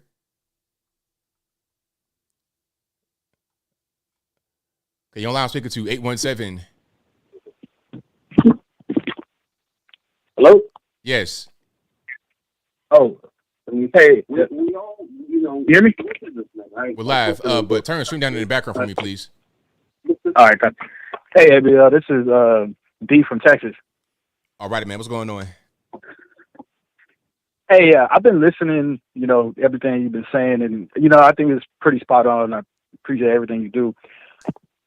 Now, me personally, I'm not, I guess you say, a Trump supporter. You know, I'm more like I say, individual thinker on that. But I think what people tend to misconceptualize about baggage, I think one of Trump's, the double-edged sword of Trump is his ego. And I think like he wasn't he was bolstering everything, trying to, you know, get like, he wasn't getting the accomplishment or the endearment he was supposed to get from the media, or you would get from the media like the left does. Like on the left, you know, they fell upwards. You know, it's like double-edged with Republicans, I guess. But I think one of the strong things about Trump is he was on the offensive. Like you can find several interviews with Trump, even going back in the day, he wasn't making the concessions that Republicans tend to make. Some of the concessions that they were making during the 2020 with the elections, with the ballots, now that's being rectified through our elections today. So I think is he one of the strongest candidates to run? I'm not too sure about that, but I don't necessarily think he has baggage, but I don't think he's learning the lesson entirely that he should learn. I mean, I think one of the strongest points that he has is that, you know, Trump does his own polling with his rallies. So when they started booing him, it was like, yo, well, he caught that right away. I was like, okay, like, well, let me calm down from this. But he emphasized the freedoms that Americans have. And I think one of the things that we have Biden in the White House, that when we had Trump in the White House, is that the volume turned down with Biden because the ramifications were coming through. Like we were having to learn the lessons that people were trying to preach to them during Trump. And I think one of the problems on the Republican side, or I guess the right, conservative, whatever you call it, is that there are too many concessions being made that shouldn't be made. I think right now what you guys do on the internet is the offensive to mainstream media. So question, do you agree with that, or as far as what us on the internet being the offensive to the mainstream media? I mean, well, that being Trump's biggest his biggest baggage is his ego. Oh, well, I think that is part of it. I'm not really sure about the biggest baggage. I can't necessarily say which particular thing is the most, is the biggest, because that could kind of be because subjective. I think like what he does. I didn't mean to cut you off, but go ahead. I think what he does is Trump tends to surround himself. The people he surrounds himself with is what really hurt him. Like, the Linwood, like you said, like it was Trump calling out the election in Georgia, but it was actually Linwood that was telling people to stay home. Yeah. See, like, I think that's one of the problems, and I think that's what DeSantis is better for, that he surrounds himself with better people. And I think now, I look at it as old guard politics, that some of the arguments that they make towards Biden, they'll start to make the same towards Trump, like, Biden's age, mental decline, and they were starting to put those pressures on Trump when he was in office. Right. So I'm thinking that I think that, like, yeah, Ron DeSantis is up and coming, but do you think he would be that offensive fighter that Republicans need? I think so. I most certainly think so. And beyond that, the thing is, you can have somebody that you think is great for the party and great for the movement, but they got to get elected. Trump lost last time. In reality, there was some stuff going on, but that's in every election, and it shouldn't have been. Yeah. It shouldn't have been that close. He lost, unfortunately, and it was record turnout. But Biden also had record turnout, so you're going to see the same thing kind of play out in 2024. It'd be deja vu. So we can't just keep, and then if that happens, then it's like, then what? We then lost 2 back-to-back.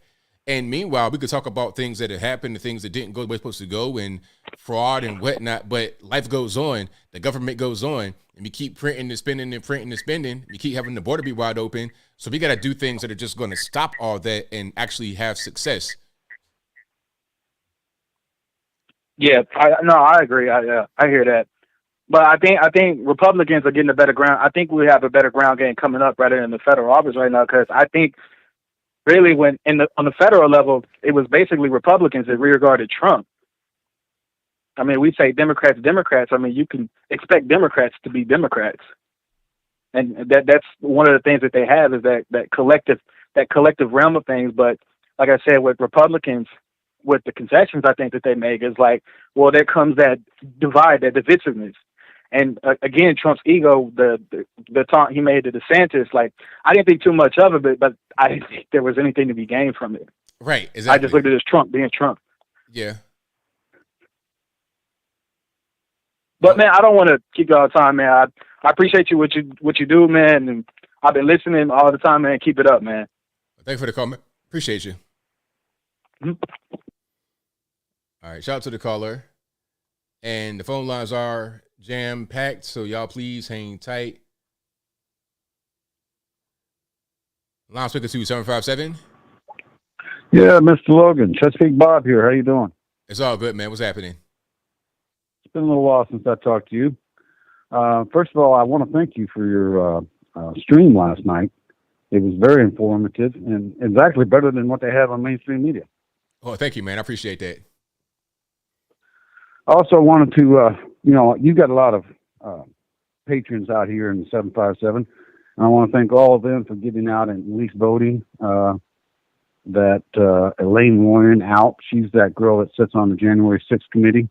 So Virginia District 2 said, see ya. Yeah. Right on. That was good. And one of the things, I know this has been talked about in the chat quite a bit, but in my opinion, I don't think that a Trump-DeSantis primary is going to be good for anybody. What do you think? I think that it might have to happen because the best in the ideal world, Trump just wouldn't run and he would just be the endorser, if anything, if he's called upon. But if he runs, you have to primary because you got to see where the people are, because we could just assume that people want to vote for Trump, but that might not be the case. Let's have the primary and then let's figure it out right there. And then you'll be able to see the truth. So I think it'd be good for the country to pick who they want rather than just being given the person to vote for, in my opinion. Yeah, the problem that I see there is I like both of them, obviously, but Trump is an attack dog, okay? And him attacking DeSantis, and I don't think DeSantis will take that because I think DeSantis has a lot of the same qualities. He'll attack back, and it could be very, very bad. But you know what? You may be right. It might be inevitable. Let's go back to 2016. Remember that particular time when Trump was attack everybody, Little Marco. Yeah, and Lion Ted. But now look at Ted Cruz. Look at Marco Rubio. They're still successful. They got big names. I don't think it really hurt. It was just really, it was kind of crazy back then when it was happening. But I think overall, it worked out for the best. The guys that were back then, who were like some of the top guys, Rand Paul, Ted Cruz, Marco Rubio, they're still doing very well today. That's true, and I'm not saying that neither one of them could survive the primary and not win. I think either one of them would win the primary or the general. But I just maybe I just don't want to have that fight. Right, I understand. Non-confrontational guy here. But I did want to say a thank you to some of the people in the chat. I actually did have a stroke about 3 weeks ago. Oh man, sorry to hear that. Well, it went to my eye. It didn't go to my brain. And a lot of the people in the chat have been very supportive. I've told very few. But my brain's all here, not like Fetterman's brain. You sound great, man. You sound great. I did want to give them a personal shout out and tell them all thank you. And I'm still around, so I'll still be here listening on the side. I appreciate you taking my call. Thank you for the call, man. Appreciate you. That's Pete Bob. Yeah, shout out to my man, that's Pete Bob. Hopefully, everything's A-okay. No lingering effects. And we're glad you're here with us, still rocking and rolling with the show. So thank you, man, for calling in. And stay well. 808 on the line. Who am I speaking to? Yeah, Hi, this is Keith Amber. All righty, what's going on? Well, I'd like to talk on the show. I think Trump is a force of nature. He's geared. He's made so he can't lose. So he's a scrapper fighter, and not only has principles, but principles that are good for everything. But he will fight to the death, kind of thing. And that's the kind of force you need to lead against the swamp, against the Chinese CCP and the world of just toxic people and toxic ideas. So he's got a natural built-in, he's built this way to fight and win. And what a great asset he is for the United States or anything he's a part of. Okay, I see your point there. Mm-hmm. So anyhow, if I can get on, I would say these kind of things. Oh, well, you're on a show right now live. I don't know if you knew that. Oh, I didn't know that. Well, yeah. You heard what I said. He's made that way. He's almost dysfunctionally made to win and to make whatever he's involved with succeed. So he's compulsively designed to make in this case to make America win. And I don't think DeSantis has it. He has great qualities, but I think Trump is made that way. So you not only have the great qualities, you have a few flaws in Trump, but he's designed compulsively to win. He has a tremendous charisma. DeSantis has some, but Trump has a tremendous charisma that just, it wins crowds. Look at the crowds he has. It's just amazing. So there's what I have to say. Well, thank you for the call, man. I definitely appreciate you. Okay. God bless you. Thank you for what you do. Thank you. Appreciate it. All right. Shout out to the caller. And we got time for a few more here. The number to call, you guys know what it is. 434-658-1220. 904, get online. Who am I speaking to? Hello. Nice to. Thanks. Sorry. Thanks for having me on your show, ABL. So I have a couple points about DeSantis running for president versus Trump. Okay. So I'll start off. I'm from Florida. I'm obviously a big fan of DeSantis. But with all that said, even though I was kind of rattled by this election, like I went from 95% pro-Trump 2024 to 90%, but I'm still in favor of him. And so first of all, I don't think the GOP would have done that much better or really any better if Trump was not involved. I just think, you look at the candidates who were on the ballots for, like, Georgia and Pennsylvania, I don't think there were anyone really better for those states. Oz, I don't think was a good candidate. I didn't agree with Trump endorsing him, but at the same time, I don't think there was really anyone better for Pennsylvania in that race, except maybe that one woman, Barnier, but I still think she would have ended up losing. But yeah, so number one is I just disagree with this notion that Trump greatly swayed the GOP from losing a bigger red wave. That's okay. I got you. So you don't think he stopped the bleeding, or he contributed? I'm kind of confused on the point you made there. I do not think that the GOP would have done better if Trump stayed out and let things run their course. Got you. So you don't think Trump's involvement did damage, basically? No, and in fact, I'm not saying I necessarily agree with this, but some even argue that if Trump did outright say, I will run for 2024, that the Rust Belt states might have actually been more energized. I'm not entirely 100% agree on that. We're never going to know at this point, but this is kind of my next main point of why I'm not as pro DeSantis 2024. And that is because when you really consider the voter base of the GOP before Trump, it was primarily in the South, maybe a bit of the Sun Belt, including Arizona.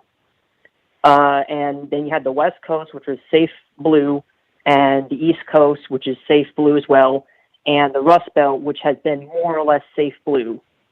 And Trump made huge ground in states like Wisconsin, Michigan, Pennsylvania. He won those states in 2016. And I don't believe DeSantis would bring that same energy as Trump did to those states. Okay. I see what you mean. I mean, I think Trump had a lot of energy, but I think that can be matched by DeSantis, or if not, there can be other things that he does well that kind of counterbalance. So it's like Trump had a lot of good qualities, but there were it was pros and cons. So I think if you look at the pros and cons of both, I think DeSantis may have fewer cons than pros. But this is where here's what the main problem comes in. So Trump was he was very big on populist America first economic policies. He supported higher tariffs, higher protections, or even tax breaks for keeping auto companies and coal mines in America and not outsourcing them. DeSantis, when he was in Congress, that I feel people overlooked this about DeSantis, was that he was in Congress before being a governor. He was very much in line with the GOP pro-free trade bloc. And we don't know where he stands economically as a governor because that's simply not, or at least globally that is, because that's not something that affects the states. But even, so it's hard to say if DeSantis can bring that sort of populist, appeal to the blue-collar Rust Belt, because the Rust Belt, it was really the first time in a while that auto jobs were coming back to places like Michigan and Wisconsin. Right. In my opinion, the gains in Wisconsin, for example, are definitely because of Trump. And, DeSantis is great on most issues, and in many ways I think he's more conservative.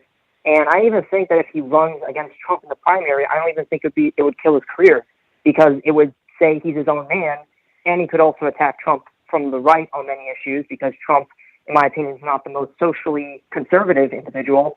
But when it comes to a big issue like economics, is the simple fact that Trump, he diverged from the traditional GOP of wanting to support protectionism. He was not right. I'm completely with you. placed. I'm gonna cut you off, but I got like limited time here, so thank you for your call, man. I definitely appreciate you. No problem.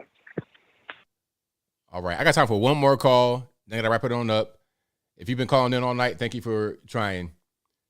615, you're on the line. Who am I speaking to? Hi, this is Rachel, just Rach from Tennessee. All righty, what's going on? Hi, how are you, ABL? I'm well, can't complain. Good. I just wanted to call in and, number one, congratulate Arkansas with their first female governor, Sarah Huckabee. Right on. And also, I would like to hear your viewpoint on a couple of concerns I have of mine. Number one, I remember being a young adult and the Republican Party being divided via Ross Perot. I'm wondering on that point, what is your viewpoint of that happening again with these various callers that have called in this evening and in the chat? So I'm not really sure. So you're saying that people that have different opinions could be the equivalent to a Ross Perot? Well, I think that there was a backlash of people saying that if Trump did not become the main Republican candidate, that they weren't going to vote, period. And I think that's one of the biggest mistakes that we could make. And if anybody recalls back to the term of Ross Perot running as an independent and running primarily against the Republican Party, by the way, I'm a non-affiliated party voter because I look at the records and the voting in the subcommittee of what people do on paper and their voting and them as a person. That being said, I voted for Trump. And this time I voted down the line Republican. But looking back to that particular ticket in history, I'm hearing a lot of similarities in division.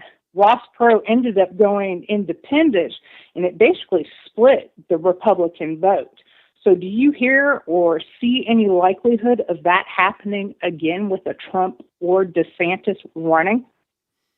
I don't see that happening because I don't see Trump running as an independent or DeSantis. And if that happens, then like if Trump did something like that, then that just kind of proves the point that Trump shouldn't have been elected, because he knows if he does that, he'll kill the party, and then it'll just be worse for the whole country. So, and I don't think DeSantis will do that either. So I don't really see that happening. I don't really foresee that. And then also, I don't think HW was very popular. The whole no new taxes thing, that was an issue that he had. He had some baggage himself. He was not Ronald Reagan. So I think that it was other factors that came into effect that made Ross Perot exist. And then, of course, Ross Perot was this big multimillionaire. I don't think Trump would do that. He could, but I don't see that happening because that would defeat the purpose. He wants to win, not just be a spoiler. Okay, point well taken. I'm worried about that, but I'm kind of on the same grounds as where you're leaning towards, but always wonder if that was a tactic to divide the party once again. Just because I've had a tendency in looking at voting records in history and their actual track records to vote Republican. And then secondly, you'll probably boo this and everybody in the chat, but I'm a former Southern Californian, and I worked in the entertainment industry. Fast track, I moved to Tennessee a decade ago. It was the best thing that I ever did for my child and myself. With that being said, I'm wondering, there's a lot of propaganda, there's a lot of money. A lot of people don't realize, but going back even to World War II, the history of the propaganda machine within Hollywood, of even the film industry being propped up by government war industry propaganda films, is how it basically survives. So fast forward, now you're looking at these new allegations and proofs that are arising of FBI money going straight to people like Zuckerberg and Facebook, the smear campaign that the media has done, and people just wholeheartedly believing what they're told. How do we ever overcome that? It's going to take a lot. It's going to take a lot of people just to kind of come together and make it happen. It's going to be difficult because you got big tech involved. They control information much more than the government can. That's why they're hand in hand with the government. So it's going to take a lot. But at the end of the day, the government, that's just people. Big tech, at the end of the day, is just people. So it'll just take people to overcome that. Individuals all coming together, working against the big machine. It's going to be a never-ending battle, but we got to fight the battle. Do you think our populace will ever awake, or they're too brainwashed to the point that they will make us fall, that they're blindly leading us over the cliff? Well, I think there's a lot of brainwashed people out there, and not all of us are in that same boat. So I think those of us that are still that have our faculties to a certain extent, and we still understand what's going on, I think we'll be able to kind of fight back. Those who are brainwashed, it's just like what I say sometimes. It's like we'll be able to save some people, but some cannot be saved. And it's just kind of an unfortunate reality. Well, I definitely enjoy your show. I recently found it, and I'm glad I did. And I definitely respect your opinions and your very educated viewpoints and information that you put out. Well, thank you for your call. Definitely appreciate you. God bless. You too. All right. That will be a wrap for the calls. Thank y'all for being here yet again. You guys are the best audience anywhere on the internet. I'll be back live again on Saturday from 8 to 11 p.m. Eastern Standard Time. This is a podcast right now you're listening to. It'll be available on your favorite audio streaming platforms at 8 a.m. tomorrow morning. So y'all check that on out. Also, thank you to the mods for keeping the trolls out the chat. Everything nice and clean and cool. I appreciate y'all for that. And I got super chats here. I'm going to read right quick. Then I wrap it on up, put the bowl clean on top. And I'll be back tomorrow with regular pre-recorded videos. If you have any tips, news tips or whatever, you can send me an email, contact@anthonyblogan.com. Go to my website. It'll be on the contact page in case you forget. You can also send me some snail mail. Go to my social media pages, Facebook, Twitter, Instagram, all that good stuff is right there on the website. Y'all go check it out. But super chats right here. I read those and then I'm out. Thank you to, let me see. A. Ellingham, who says, Sarah Reese Jones, November 26, 2020, tweet post video of Trump telling Georgians not to vote because it's rigged. Okay, hold on. Let me see if I can. I'm going to try to find that particular clip right there. But,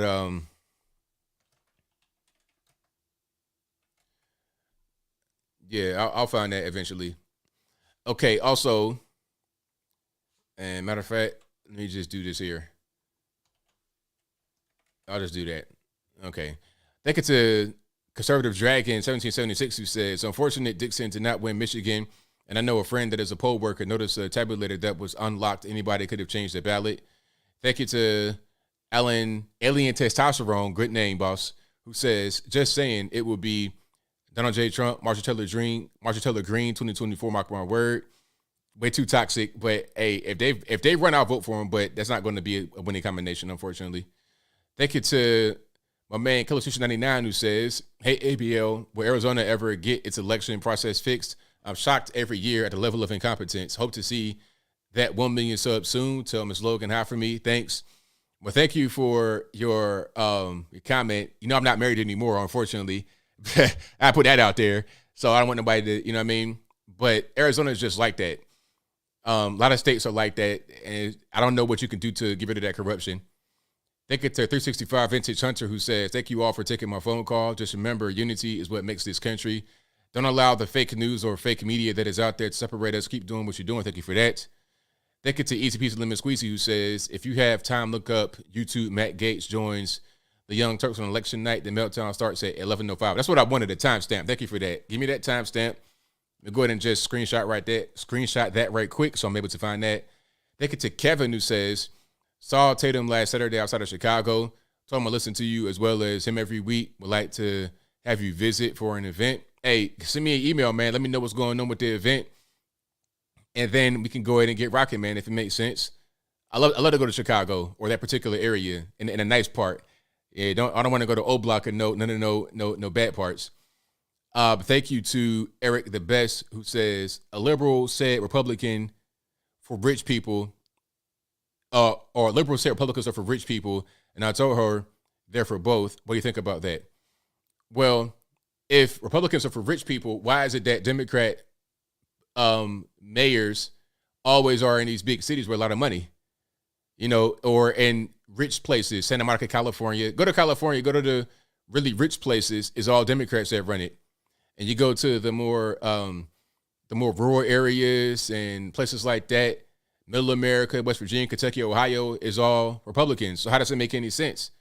You see liberals in places with a bunch of money. But the problem is with liberals, you see them places with a bunch of money where it's a big gap between the rich and the poor. Just because you see a guy on the street butt naked, homeless in Los Angeles does not mean there's not a lot of money in Los Angeles. There's a lot of money in Los Angeles. Okay? It's a ton of money. You're not going to see that butt naked guy out there in a rural area because he cannot be supported by the rich people. See how that works? So it doesn't make any sense. It's just not it's not a thing that makes any sense in common sense. Thank you to Come and Reason Together, who says, great show. We had a watch party here in Cali. Mail-in ballots got to go. And thank you for watching this on a watch party. Shout out to you guys if you still watching. I appreciate y'all out there in California. But yeah, mail-in ballots are a problem for sure. The way we did it in Tennessee was perfect. You did you can go in person with the paper ballot on the Scantron, like old school. You bubble in the answer, paper ballots, it's all good. ID, everything's all right. All right. Oh, yeah, somebody was asking me about being married. I was married before, but I'm not. That was grand opening and grand closing. I'm not sad or nothing like that. That's life, man. Things happen. At the end of the day, I'll be back here tomorrow with some more live content, not live content, but pre-recorded videos. And I'll be back live on Saturday with my next live show from 8 to 11 p.m. Eastern Standard Time. And this podcast will be available at 8 a.m. tomorrow morning for free on your favorite audio streaming platforms, Spotify, Google Play, Apple iTunes, et cetera, et cetera. Link will be in the box, or just go to your favorite audio streaming platform and search ABL Live. I'll pop right on up. But until next time, y'all be safe. I'm out. And peace.